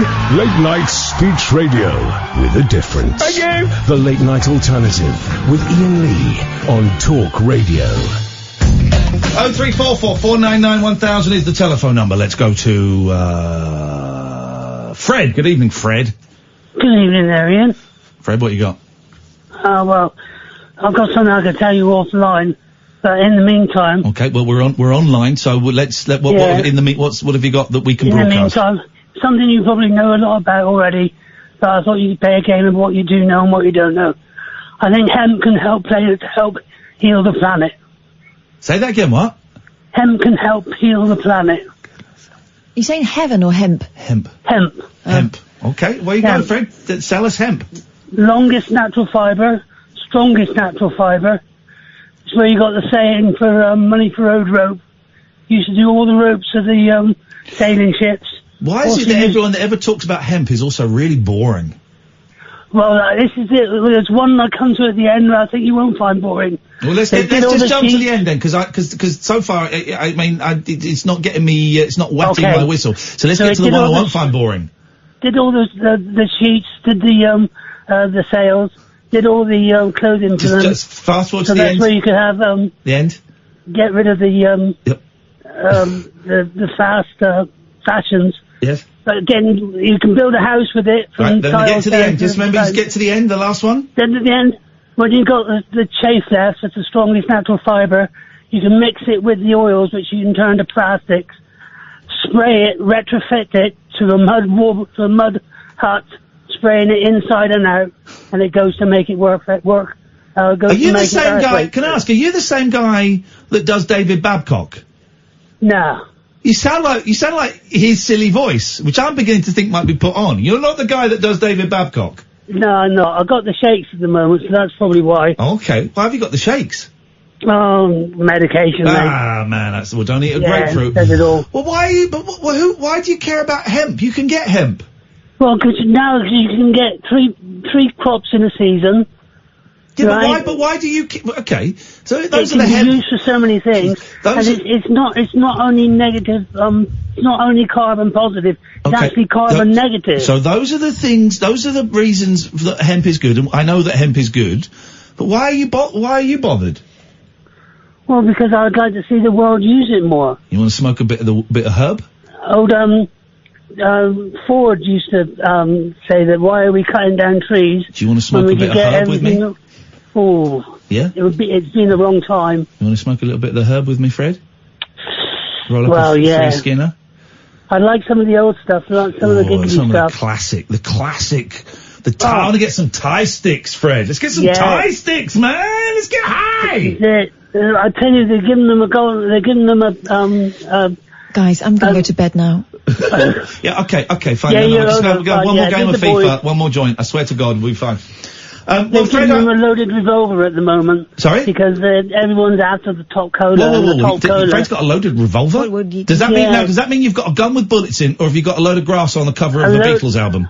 A load of grass, all top cola, and that's the worst one. That would just absolutely send you psycho. Yeah, who cares? Let the kids go nuts. We've got too many kids this day. All right. Well, Fred, I hope your dream of a hemp busy... Well, I just got it out there. I just had to get it out there since it's the last show. It's out there. And Freddie, you're definitely not done by the same guy that does David Babcock. No, I'm not. Okay, all right. Thank you very much. That's well, what. Well, hang on a minute. Can I have a word with you off air? What I've got about? something that would make.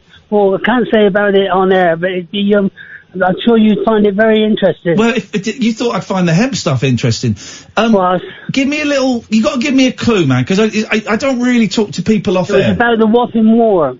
The what? And Wapping War in the print unions. And your boss Murdoch. And how the unions were breaking. Okay, I don't. It's not afraid. I'm not really interested. But thanks. It was the first time that they were the police were put on our streets without numbers on the name. I thought we could. So we're going to talk and about. they were squatties. I've got no idea what you're talking about. And if I'm honest, I'm not really interested. But thanks anyway. All right, nice to speak to you anyway. Yeah, thank you very much indeed. Let's go to David Babcock. Yeah. Same guy. Same guy. The David and Fred, can you speak at the same time? Cabbages. Fred, can you say cabbages? Cabbages. There we go. The same guy. David. That was me. Hello? That was me, Kevin. I think he's gone. I think he's gone. David, could you do us a favour? No. And delete our phone number? No. Could you do us a favour and speak into your telephone, please? Put your mouth near Thole. Oh. It's not gone wobbly again, has it? Can't hear you very well, mate. Right, hang on. There it is. There you are. Yeah, I've moved it out. Were you reclining? I was lying in my chaise lounge. Like one of those sexy French girls that Leonardo DiCaprio likes drawing. Oh, no, but... Yeah, you've got it, right. David, did you hear us talking about Ouija boards earlier on? Yeah, that's what I was listening. I've been listening to the whole show. What a show! What a show it's been. Okay, so you can help us with. Can we contact Margaret Thatcher on a Ouija board on Thursday? You can. I'll be at work, but okay, sex and chickens. No, right. It's content you want, is it? Sorry. It's content. Oh, content. You want, is it? Yes, please. What have you got? Well, in that case. Iain Lee, this is your life. What? No. Oh, did you know about this I'm not cast? saying a word. Etc. Yeah. And then cut to the studio, right? Okay. I don't like it. I used to hate This Is Your Life when they would do it in the theatre where the person was performing. Yeah. I used to hate that. Go to the studio. Go to the studio. I want to watch it in the studio. Because the acoustics were terrible in the theatre and it didn't look right. So I'm glad we've cut to the studio. Right. Okay. Pardon me. No, don't. You were on air. Sorry, but I know we're on air. Right. Born in Leeds Rugby in June the 9th, 1973, you attended St Michael's School for Weak Children. And do you remember this voice? It was always rubbish at PE, but we gave him the best chance we could. Yeah, I do recognise that voice. My God, that's you, David. No. It's you doing the voice. No, it's your PE teacher, Richard Phelps. Phelpsy. He's got Phelpsy was a knob. It's actually my teacher. Hey, Phelps. Comes out. Hey, did you remember me? Yeah, you Phelpsy. You're a knob. Yeah. Okay.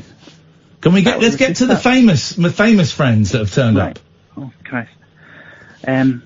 So you later went on to do radio, and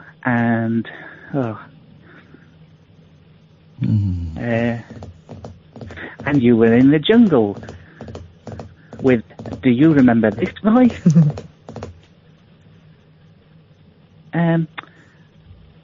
I don't think, no, hang on, no, yeah, that was him, but here's one. Iain, I'm gonna eat the strawberries. It's Amir Khan. Amir, nice to see you. How are you, man? I'm okay, mate. It really I is like him. them strawberries, innit? Amir, I want to talk to Amir a little bit more, if that's all right. Amir, go on then. What's going on with you and your wife? For legal reasons, I don't want to go into that right now. Lovely strawberries. He's all interested in strawberries. I get it. All right, Amir. Well, thanks, and that's great. That was great being on This Is Your Life. Thanks. That's it. That was your life. That's it. Here's a book. Is the book just the script? I think it's like your record of achievement book with some like papers. Does Michael Aspel sign it? I wonder if hang on a minute. Here we go. Now we got something. There must be, right? Who's got a big red book? There must be a This Is Your Life book on eBay. This Is Your Life book. We're going to buy one. We're going to buy someone's This Is Your Life book. This Is Your Life. This Is Your Life like scrapbooks. That's a bit rubbish. Oh, hang on. What's that? This Is Your Life, the story of television's famous Big Red Book. No, that's not it. No, and here's the thing. The book isn't red. This is what would you type in? This Is Your Life book, Michael Aspel. Big Red Book. It was called the Big Red Book, wasn't it? Big Red Rock. Big Red Rock. Big Red Rock. Big Red Rock. Round the ragged rock. There must be one of these for sale somewhere. But it makes me think, maybe there is no book. Do you think it was like, our degree certificates? Yeah. Where we got like a toilet roll. Yeah. And then they took it back off us and then they gave it to the next person. That! Eamon Andrews. Have you ever seen one of the books, David? Have I ever seen them on eBay or anything? Yes! In real life, out in the wild. You're asking the Right, guy... goodbye. I guess can't work with that. I've never seen one of those books out in the wild. You'd watch This Is Your Life, and as a kid, there was nothing else on. And if it was like someone off the telly that you knew, like Derek Geiler or something, you think, oh, brilliant, I'm in. Even a Harry Seacombe you could stand. Yeah, because that was so much better than some old soldier that had served in World War II. You'd get them, you think, flipping it. Just gonna be a load of boring old men with moustaches coming out. People remembering stuff. It's boring. I want celebrities. Yeah. The Little and Large one is great. The Gary Glitter one is great. Well, Gary Glitter was in concert at Wembley Arena, and here's the thing about Gary Glitter. There are some clues in that one, aren't there? Yeah. But here's the thing about Gary Glitter. He had always, now we know why, he'd always refused to do it. Always refused to, and he told everyone around him, I do not want to do This Is Your Life. If they approach you about doing a This Is Your Life on me, not interested. It's not happening. And I remember it. You watch when it's at Wembley Arena, and Aspel comes out at the end of a concert, and Glitter is furious. Glitter is furious, and obviously cacking his pants because he's thinking, man, what are they going to get? What are they going to get here? And then he does it, and it's a weird old episode. He sings at the end. I remember I watched it and taped it at the time. But it was a strange thing, This Is Your Life. I suppose it's before Wikipedia. Yeah. Wikipedia has now done it, really. And always, the best bits are when they go, do you recognise this voice? And someone would speak and they'd be going, who? Oh, go on, who is it? Who is it? And then it's your friend, Tony. Yeah. And they didn't have a clue who they were. Also, it was before Facebook and stuff, right? Yeah. So you Friends Reunited. You hadn't been hearing about Tony's missus's operation and stuff. Yeah. And I remember when I met you back at school on the second day of school, 1956, and you were a very funny guy. You haven't aged a day. You knew then that you would be going to much better. We're so proud of you. And it goes, they do their funny story, and we're so proud of you, my friend. So proud of you. Yes, it would be like So proud of you, my friend. Really, always very proud. Maybe we can talk after. No. It's the reason I'm not seeing you for 50 years. Get out.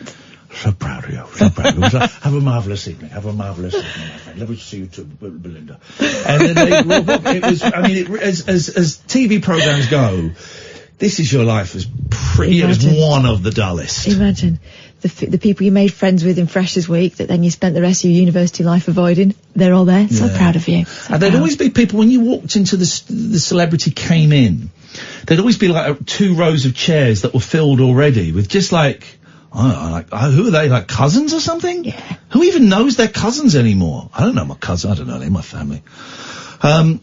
Okay.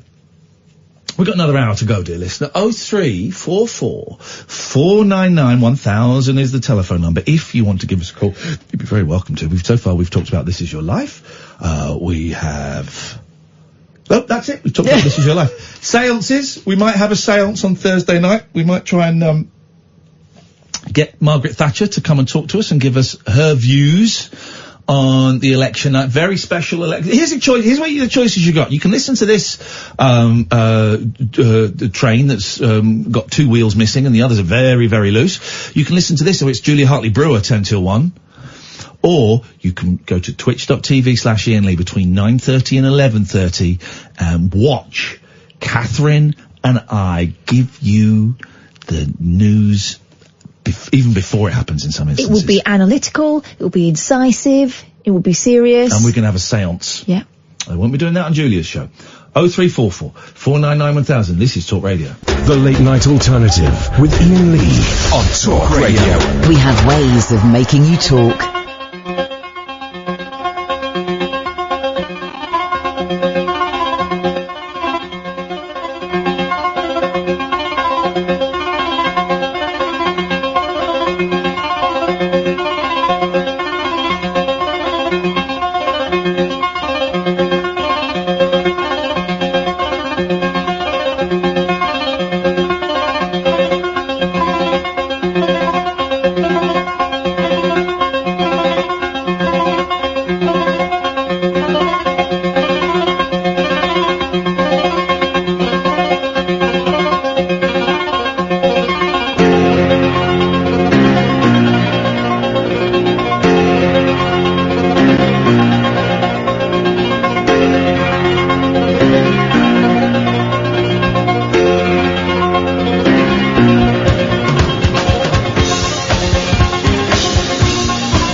Songs where they just obviously haven't got a clue how to end it, and so they just, let's just do this. Who tomorrow's album in the Lee household is going to be Who's Next? The deluxe edition, guys. I should be diving into the deluxe edition. I was thinking, it says crossed my mind a lot. I'm not going to do it now because I'm not in a well enough space, and I will be doing it for the wrong reasons. I'm getting rid of a lot of stuff. My house is full of junk, right? Some of the junk I like. Just for example, most of my CDs I could get rid of, and it would not have an impact on my life. Most of them I could. Yeah. Most of them I could. I've got about 4 boxes of CDs. I delve into twice a year for one particular thing, if that, and the rest of the time they're just forgotten about. I got 1,000 CDs, give or take. That's a rough thing. I got 1,000 CDs, a whole wall of CDs.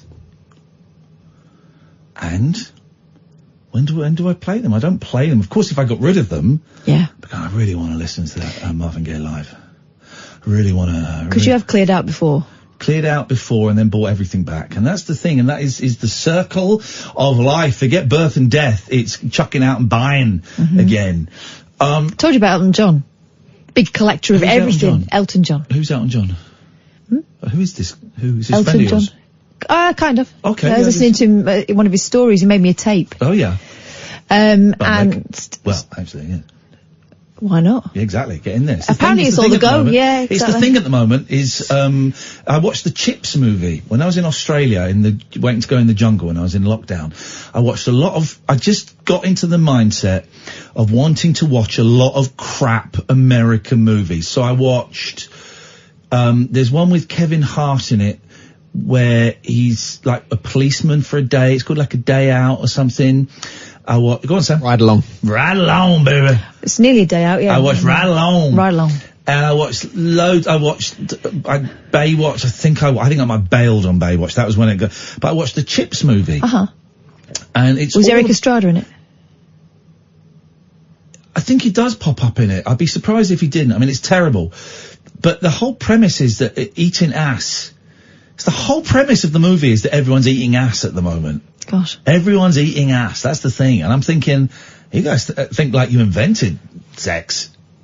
My grandparents were eating ass. Oh, God, I don't think mine were. Who knows? But it is that thing. My grandma used to go nuts when people were giving each other French kisses on television. Oh, we never did that. And I was thinking, how on earth did my dad happen? You don't make babies through French kisses. It's how you start, though, isn't it? That's the universal sign for let's try this out. But we are now of an age where young people think they've discovered eating ass.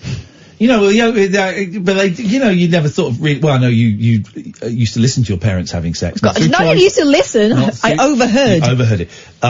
But you imagine your parents eating ass. Oh my God, stop it. Right. They probably have. Stop it. And No, they haven't. They probably. My mum don't go for that. They probably do it. If they listen to this, and they will hear this because I will send them this recording, this audio recording. God, that's going to be an awkward Christmas. They will. Well, they'll be upstairs all day. Oh my God. No room for turkey. Oh. But what I'm saying is the Chips movie is great.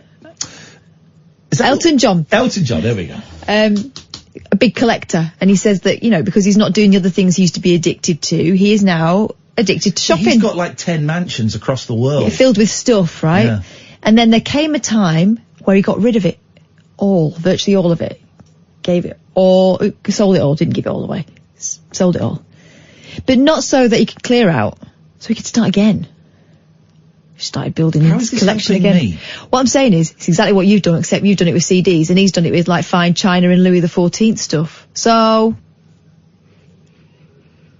I just, if I had nothing, and were at one with my soul and with God. That's a lot of ifs. There's a lot of ifs. What you got? Were you doing a story? No, we were talking. Oh, well, I wasn't really listening, sorry. I mean, what's Let's new? go to Sloop. John B. Good evening, Sloop.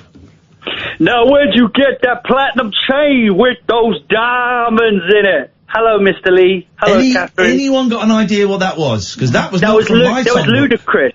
That's It what? was a rapper, it's a rapper called Ludacris. His name is a synonym for absurdity. But, I just want to do that to get... His name, his attitude is a synonym for bad spellings. Yeah, basically, man. Basically. But I wanted to call up and say hello. Why do you know about wrestling? I know about wrestling now because I watched Scooby-Doo Meets the Stars of WWE. That's why you're saying jabroni. With John Cena. Right. Vince McMahon. Yeah, why is it pronounced McMahon when it's Vince McMahon? It's Irish spelling. I think it's Irish. Is it true? Go on. He said, because I saw Vince McMahon was trending and I clicked on Mahone. it. I clicked on it. Right. What did it say? I don't know what he was trending for, but whenever you see a famous person, whenever you see a famous person, 6 months ago you saw a famous person trending, you think paedophile or dead. Now I think, oh, they're definitely not dead, because every time you click on a name, it goes, oh, phew, I thought they were dead, right? So they're not, right? Or a scandal. Yeah, but it's not. It's nothing. So Vince McMahon had done something, right? I don't know what. But then everyone's going, why are we all celebrating this piece of trash? This guy forced his men. I don't know if this is true. So I'm just saying this is. He's a very controversial character. Forced his men, his wrestlers, to take steroids and painkillers as well. And became killers. They would get. Yeah, now the WWE pays for rehabilitation programs, because during the 80s and the 70s and the 90s, if they got hurt, they were told, well, you'll lose your job. So they'd basically give them a load of pain pills, and they became addicted to them, and it's just very, very murky. Paid killers. I thought you said paid killers. And that people died. It was suggested that people might have died under his watch. Yes.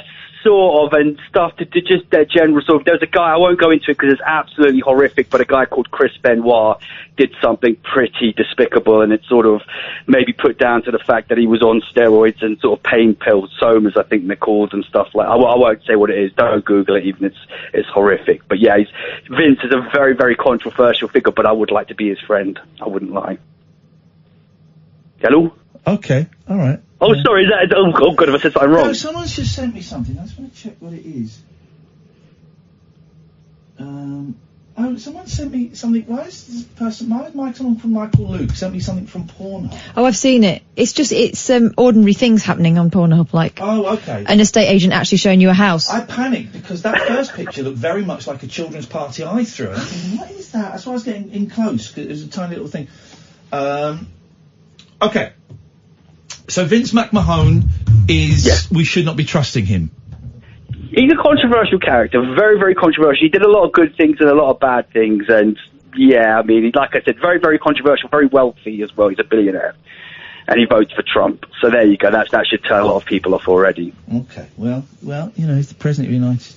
But yeah, ideally, I'd love to be a producer for him, put it that way. But that's why I've kind of called up, actually. Okay, right, fine, we're in. Let's do this. Right. Now, I called Catherine when you weren't there and said I've been learning little bits about how to produce via a podcast. Yeah. And she gave me some advice about, with the presenter, give them a story that they can kind of tune into a little bit. Yeah, man. Am I right, Catherine? Yep, that's correct. Yeah, that's it. I stumbled across a story on the internet and I thought this is an Iain Lee and Catherine story. So I'd like to tell you what it is and then ask you a question. Well, you'll know what the question is related to. You ready? Go on. There's a company called Vinily, and what they do is they take your ashes when you're cremated and they put it into a 12-inch record for your family to keep. That is wicked. Yeah? And it's called Vinily. Vinily, yeah, you could look at it. It costs between £900 and about £4,000, I believe. Wicked. Yeah, I'm up for and that. they put it in. I'm up and for you can that. have licensed music or sort of audio and things like that. And I was sort of thinking, I saw that and I thought, Iain and Catherine, that'd be something that I could imagine Catherine reading out and Iain commenting on. Kath, am I right? Yeah, definitely. So I've passed the first test. Yeah, you have. Well done. It's there's lots of ideas for remains that don't involve burying them or in some way disposing of them, and we're open to chatting about those generally because they're usually weird. But that one is right up your alley, isn't it? Well, I was going to say, for me, if I had a 12-inch for my family to keep, I'd put my call to the late night alternative on it. So that would be what I would have on side A and side B. Yeah, why not? You know, we've got to celebrate. Now, I've got to ask Iain and then also Kath, what would you have on the 12-inch? What would you have on your 12 inches? Well, it would be me talking. Monkeys. It would be me talking and singing. Singing, but would it be serious talking or would it be jokey or if you're listening would you be having a gripe? If you're listening to this, then I'm dead. I have to tell you, I never liked you. You were a scumbag. Something like that. I think I'd put something on mine that meant that they had to listen right till the end. There was a suggestion that if they didn't listen to the whole thing, they would be either probably cursed and lose out on a very important clue as to where I'd hidden my massive fortune. You could keep it quiet right till then and just go, midnight. Oh, why'd you have to bring midnight into what'd it? you do? Get out of here, troll. That's a callback from about a year ago, and you're a scumbag. This is Talk Radio. Experience the unconventional. Hello? The unpredictable. Don't you think that's a bit weird? And the completely unorthodox. It was my birthday. With rule-free Iain Lee. I was just trying to generate a bit of content. The Late Night Alternative with Iain Lee. Hate alarm clocks, hate going to work. On Talk Radio.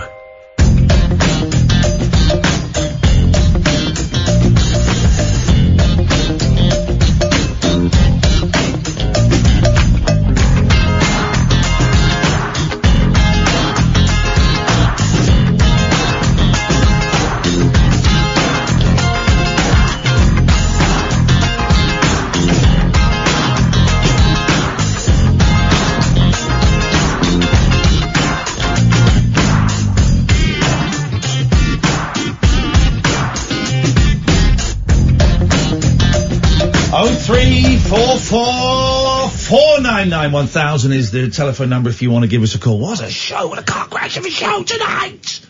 What a car crash! They can't all be gold. They can't all be good. This has had its moments, and it's had some. It's a weird dark vibe.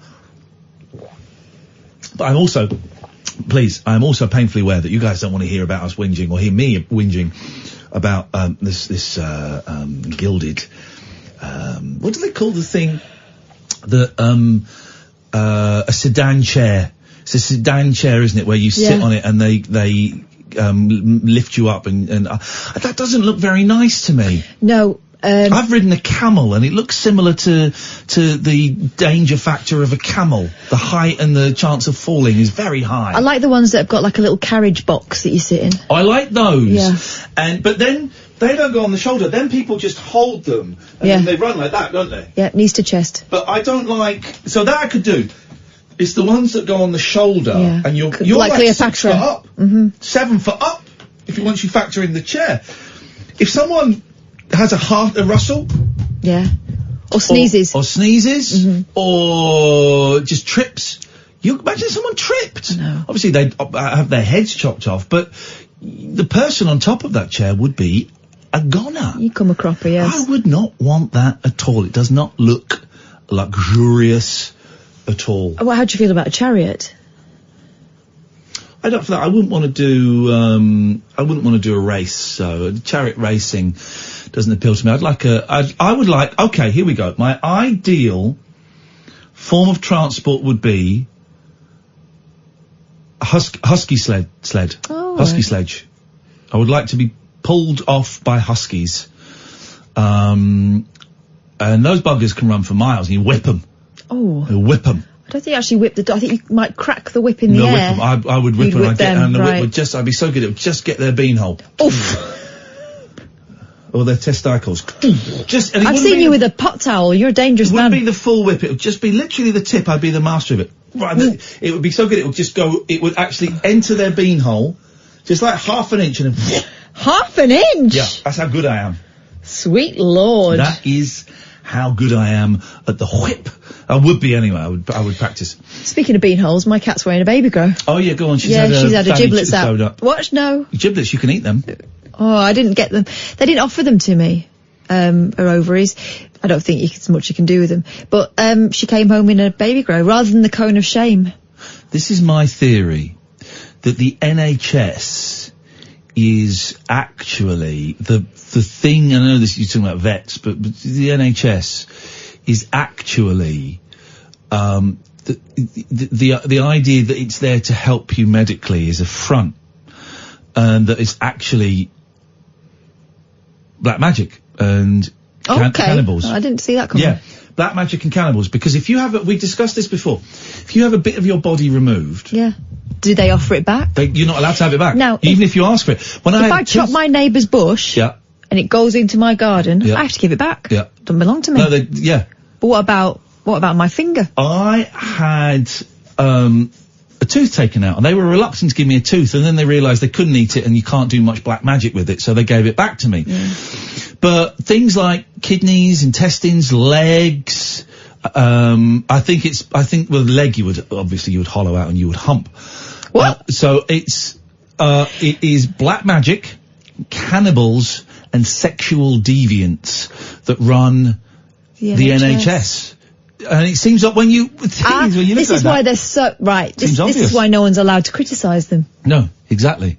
This is why the Americans are so desperate to buy it, because that country is full of sex offenders. And cannibals. And cannibals and black magicists. Occultists, sorry. So that is what I think personally is going on in the NHS. And to a lesser degree, vets, as we all know, are just doctors that couldn't make the grade. They're doctors that got bored halfway through. I thought it was harder being a vet.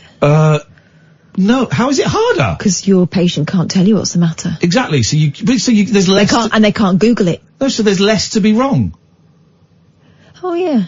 03444991000 is the telephone number. Let's go to Simon. Good evening, Simon. Good evening, Ian. Good evening, Cal.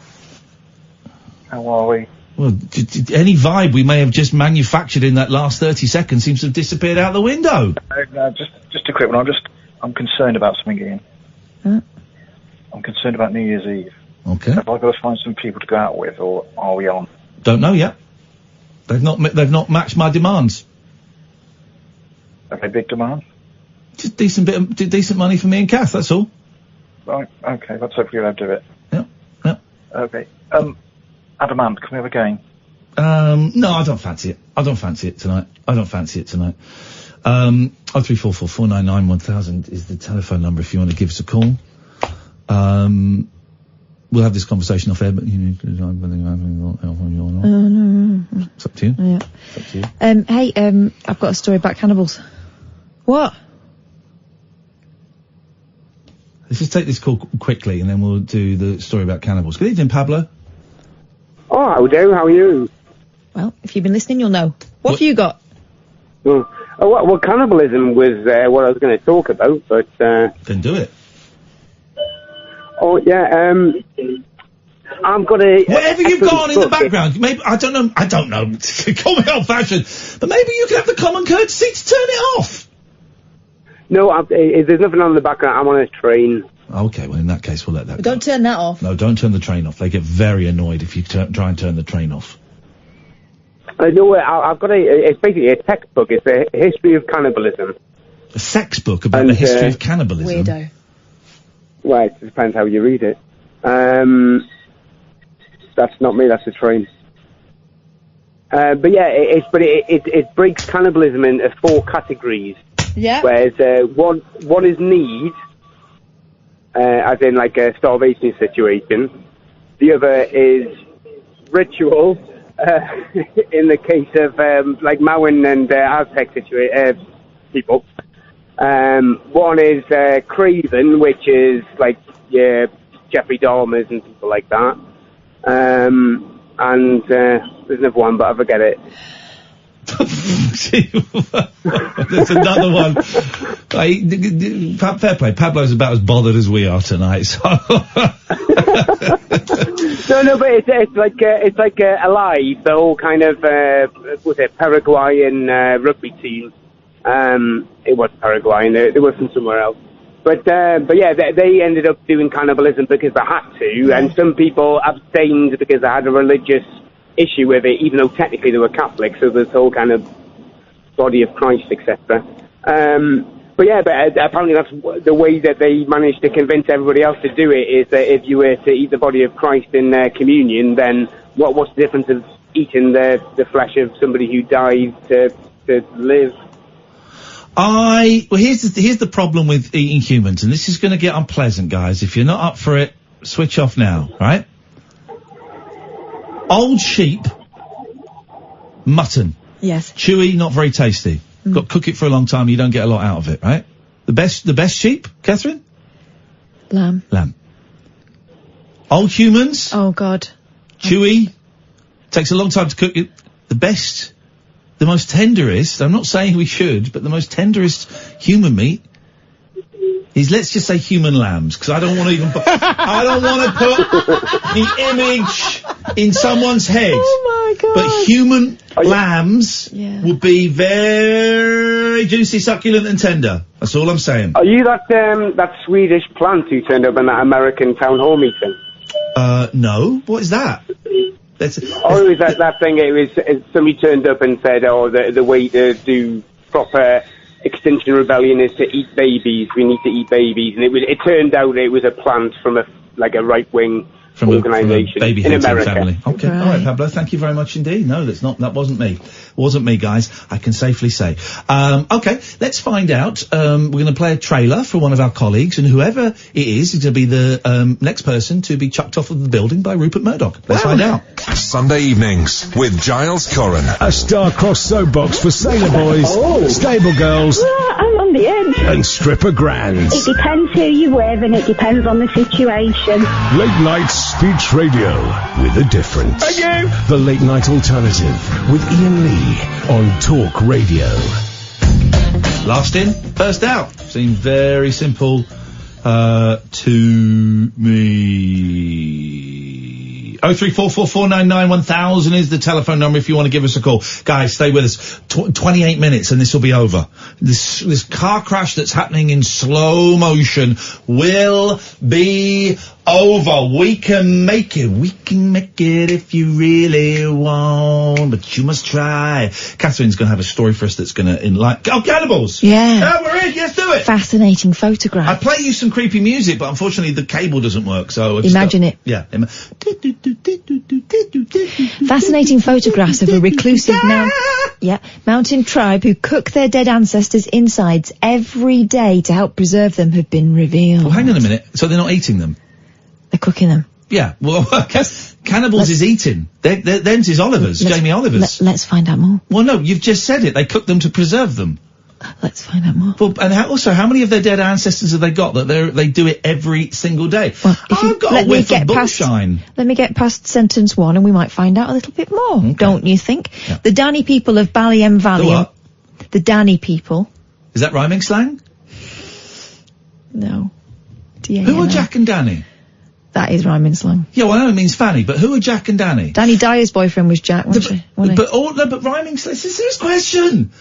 Rhyming slang all comes from something.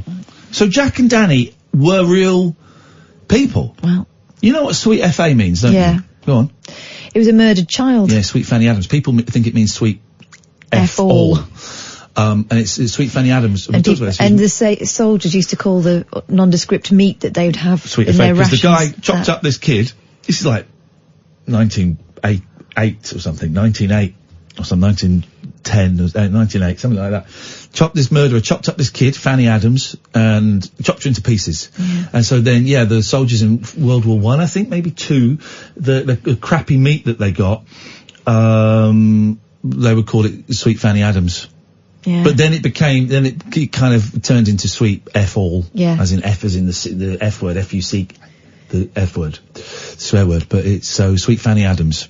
Yeah. Because she was a sweet girl. She's a sweet girl, Sweet Fanny Adams. Sad, isn't it? Are we allowed to, but it's sad, isn't it? Imagine what her parents must have thought. I know. When she passes into the lexicon of the country, but as that. Yeah. It's over 100 years ago, so we can make jokes about it now, can't we? Why? Why should we be able to make jokes about it 100 years ago? 200 years ago? Well, I guess, but that's still weird. Yeah. Why do we make jokes about any murder? It's a way of coping with I think sometimes it is. It's the way of neutralising a horrific thing for some people. You know, they talk about doctors having a dark sense of humour. Because what they deal with Because what they deal with on a daily basis is horrific. A dark sense of humour. Not heard that. My friend Paul Dulake, when we were at university, and we were doing drama, and a group of them set up like a theatre group, and they went to do a play in Devon, and they were in they arrived at the workspace, and there were posters up. Shakespeare, Chekhov, black comedy, and Paul said, "Oh, that's great. That's great. That's great. They got a space to do comedy and stuff." He thought he meant black people. Wow. This is 25 years ago. Give the kid a break. He wasn't doing a joke. No, he's it's great. It's great that you've got an outlet for that there, because it's good. It keeps them off the streets. Wow. Black comedy. Yeah. He thought meant black people doing comedy. It's racist Britain, guys. It's racist Britain. Cannibals. Let's have a good old laugh at this. 250-year-old mummified body of a former village chief and an elderly woman with stumps from where her fingers have been cut off are just some of the remarkable photographs shot by an Italian travel photographer. Oh, hang on. Stop the music. This is about a travel photographer. It's not actually about cannibals. They're not even eating them. Well, I don't know yet. Look, he doesn't look well though, does he? Show Sam that! That's brilliant! That is brilliant! They folded Grandad up. Yes, mate. And they've also, he don't look happy. Don't look happy. It's not a face of restful repose. Okay. Can you just scan the story and let us know if there's any actual cannibal action? Because if not, I'm gonna pull the plug. You promised us... they prefer pig festivals to eating humans now. No, well, yeah, so they have a nice hog roast instead of a nice nana roast. Oh, listen to this though. Alongside mummification, the tribeswomen have their fingers removed every time she loses a close relative, as they believe it's symbolic and actually accurately represents their grief. Just the women though, eh? That makes sense. The men need their hands. Yeah. To chop off the women's fingers. Ever more so when the women can't use theirs. All right, love, calm down. If you know what I'm saying. Listen, you don't have to have your fingers chopped off if you don't want to. But if you don't love me. You don't love your deceased. You don't love your deceased relative. You don't love your mum that died. Flipping heck, imagine. If I was really hungry... Mm-hmm. Who would you eat out of me and Sam? Sam's very lean, isn't he? Sam's not got any meat on him at all. He is younger though. He is younger. So juicy. You're not juicy? No. Okay. Wizened. Sam, gonna have to eat you. No, I would chop my own arm off and eat it. I don't think you can. What do you mean? There's no rules. Here's what you do, right? You get the arm and you want the forearm, okay? So you chop the arm off with an axe, solid blow, left arm, you chop it off at the elbow, You won't be able to get enough force with one hand. Oh, I've got plenty of force with this hand. Right? You see, chop it off there. Then you get a lighter and you cauterize that so it seals up. It's gonna hurt like hell, but, you know what I mean? But you're about to get a delicious meal. I I mean, I would drink all the vodka first. I mean, listen, I'm on a desert island, I'm dying, so I've not got a problem with drinking again, right? So where are you getting vodka from? Oh, we're washed up on a... all-inclusive. Crate of vodka. So I'm going to drink the vodka.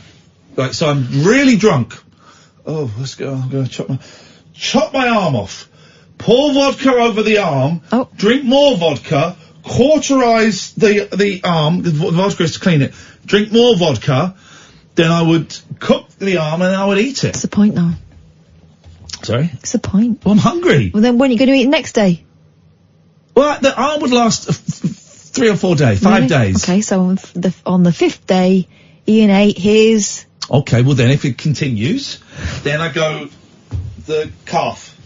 Right. Now, that's going to be tough, that's muscly. Chop just below, the same thing, drink the vodka. Chop just below the knee, pour the vodka on, drink the more vodka, cauterize it, cook the leg, eat the leg. That's longer, I've got long legs, I'm lanky, that's going to last you a week to 10. Right, then? I'm really hoping I'm rescued by now. Well, you might not be. I'm really hoping I'm rescued. My left arse cheek.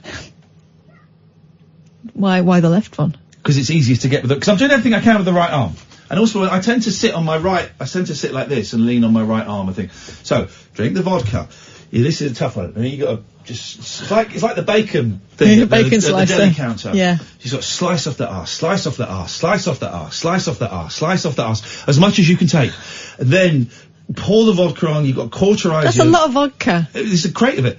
Cauterize the arse cheek. And then nothing else, just vodka. What kind of... But then it turns out, week 3, when I've done that, then I find there's loads of food, so I can make sandwiches. Oh my God. Using my arse cheek. But nice bit of piccalilli, a little bit of mustard. And you've lost weight? Everybody's happy. Well. It's the best diet I know. Are you gonna butter your bread? My right arm.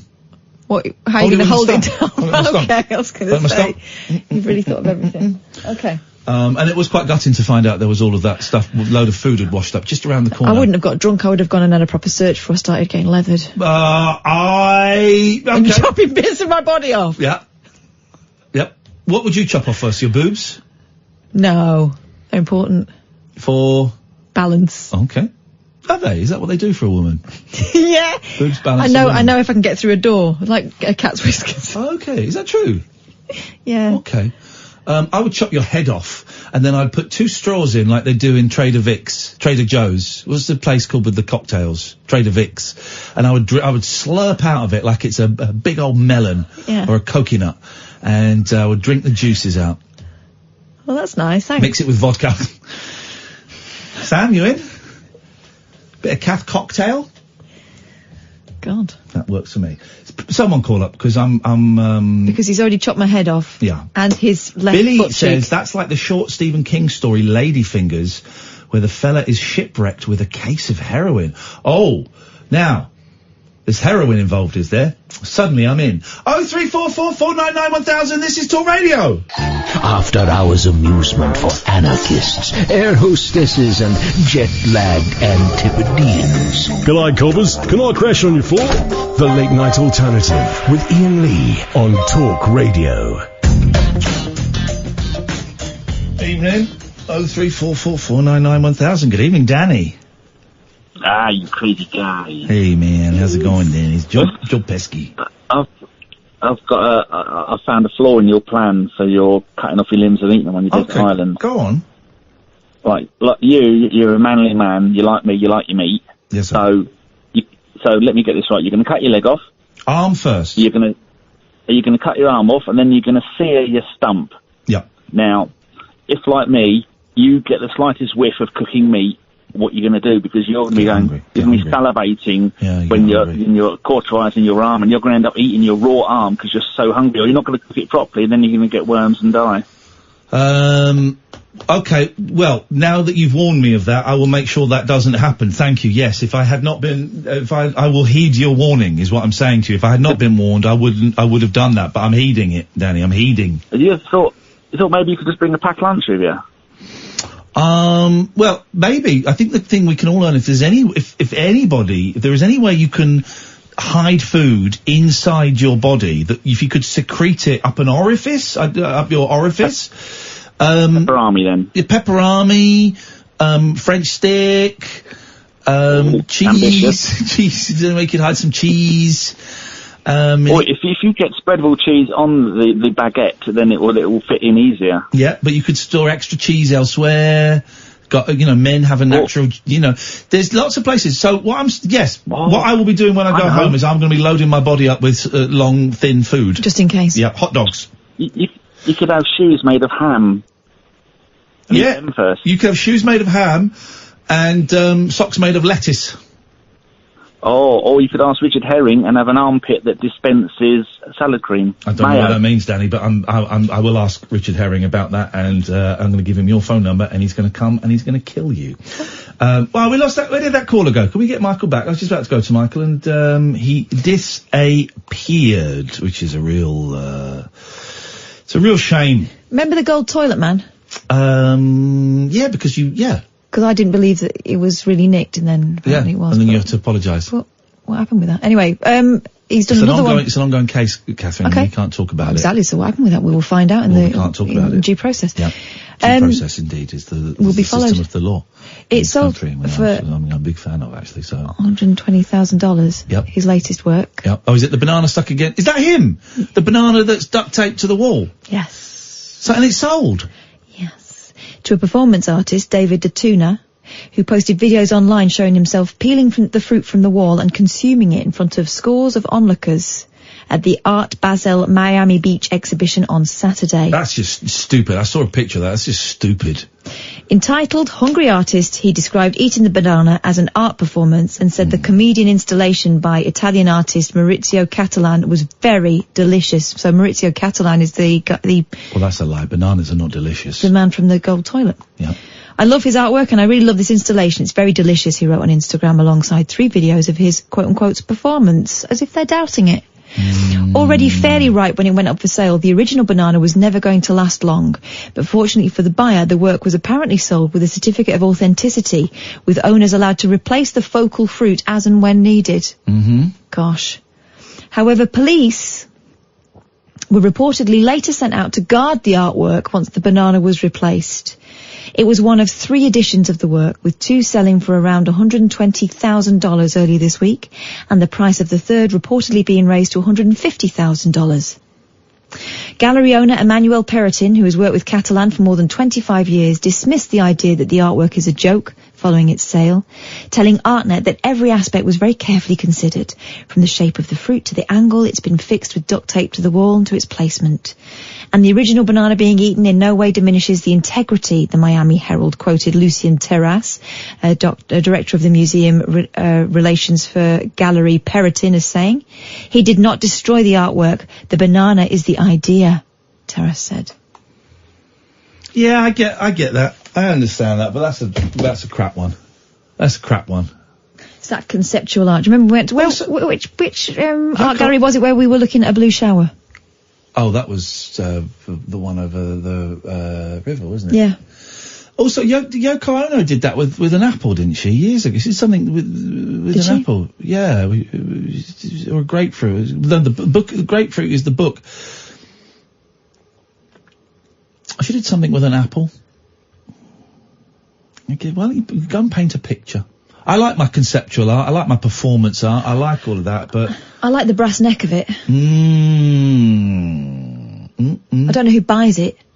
That was. You buy an idea. The art there was not sold for $120,000. The art there was the whole. We are talking about it. That's the art. Is that we are talking about a banana. I've seen the picture of it so many times. That's the art. Is that someone had the balls to do it? That's art. Then someone who was in on it ate it. That's art.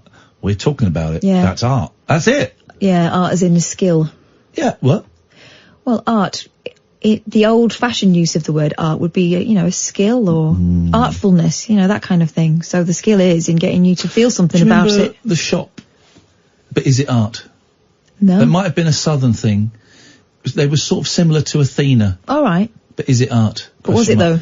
Don't know. They never answered the question. But they had pictures of, naked black men holding white babies and, that was what the 80s were, Sam. The 80s and 90s, that's what I used to spend. I used to spend quite a lot of money in those places. Yeah. Did you have any of those posters? No, I didn't. Brian, what have you been on? Oh, no, I was going to suggest something. I'm a little bit disappointed in about this desert island malarkey, because you've been on the survival program. Yep, yeah? I have. Yep. What you could do, right, is get Kath to take, I'm not being rude here, but could always take Kath's tights off and use her tights as a fishing net to get fish. Why would I be wearing tights on a desert island? Why would I be travelling with Kath to a desert island?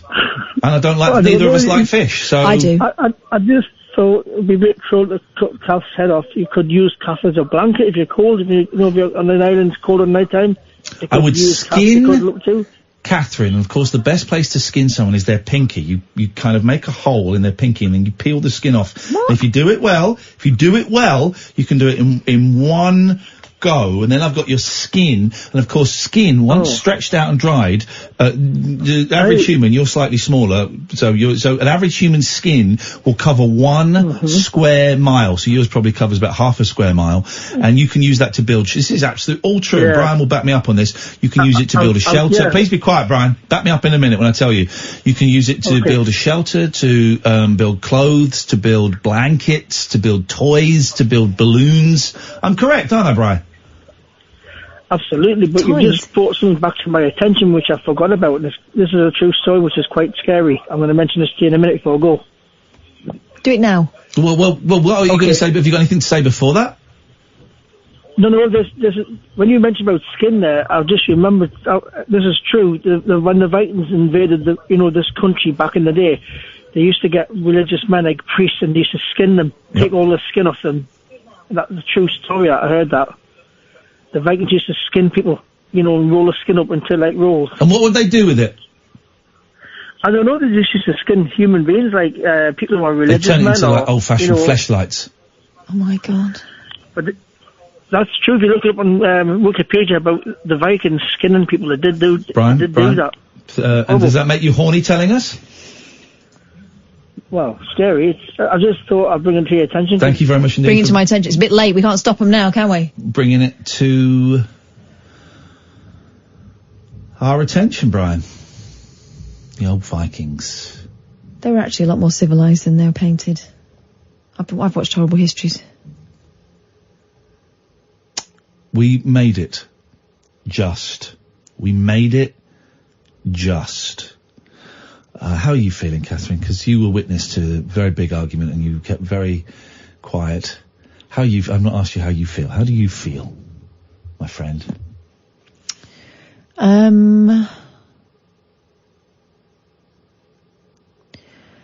am worried and unsettled and disappointed, but I have hope that there's something we've not thought about that's going to happen.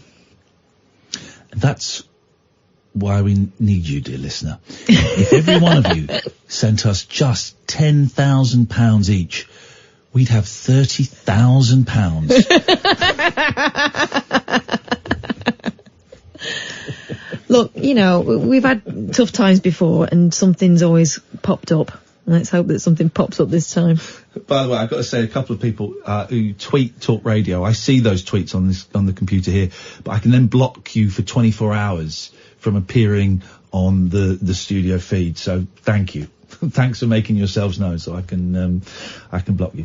I don't want to, I hope we've got a few minutes left, and I hope.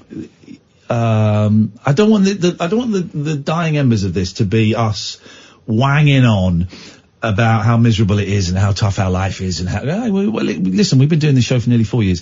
We know how tough your lives are. A lot of your lives are. You've been very kind in that you have shared it, with us, and, some of you we've been able to help out directly by actually doing things. And I know from the emails and the tweets that we get that we've helped a significant number of you indirectly. Very simply just by stuff that you've heard us say, or the fact that, you just like listening to us and you can forget what's going on in your world for a few hours a night, or maybe we've suggested something practical to someone and you've gone, that might work, For me. So, and that is our pleasure. That is our pleasure. That's what we're going to take away from this experience. That is our pleasure. But what I'm really trying really hard to not make the last few months, whatever it is, just be us wanging on about how unlucky we are and how miserable we are. And I'm really sorry if tonight's show has been a bit like that. It's been such a weird day. I'm not quite sure at this precise moment in time at 5 minutes to 1 on a Tuesday night, Wednesday morning, how the hell I'm going to turn stuff around for tomorrow night. But we will make it our mission to make tomorrow night's show, as upbeat, as fun as it can be. We're going to come in with stories. We're going to come in with laughs. Not in Thursday, not in Friday. We're taking a night off next week because we're going to go and see Ronnie Spector. We're going to go see Ronnie Spector next week. That is going to be wicked. I'll chase that up. And then we're off for 2 weeks. New Year's Eve, it's looking more likely than it was 6 hours ago, but it's not definite. It's not definite. I need to speak to my buddy over there about what my buddy wants. My buddy wants to do it. We're going to do it, and my buddy ain't happy. He can shove it up there, Jaxie. Speaking of Jaxies, hey, Daryl. How you doing, Always man? on cue. Always on cue. How are we? Tired. Yeah. Really crappy show tonight. No, you know what? Sometimes you've got to, sometimes the radio is therapy, isn't it? Right? Yeah. I find. Certainly in my life anyway. You know, I've found that it's a great release, a great source of being mindful of being able to say what you need to say sometimes. And I think that's important. I think people appreciate that. I think the great thing about you guys is that you wear your heart on your sleeve. You say what you think. You share every experience with a listener. That's what radio's about, right? I don't think there's any harm in that. So. I think maybe, you know, I'm sure you heard what happened earlier on in the office, and it's had a negative impact on me, which then has a negative impact on the show. But I want to say hello to our friend Amy. Amy, we've only got minutes left. I know, and I've only been able to just tune in, and I just wanted to say, this show's been incredible. You two are incredible. You have helped so many people, and honestly, something bigger and better is going to come your way. I've got to cut you off. Bye. Thank you,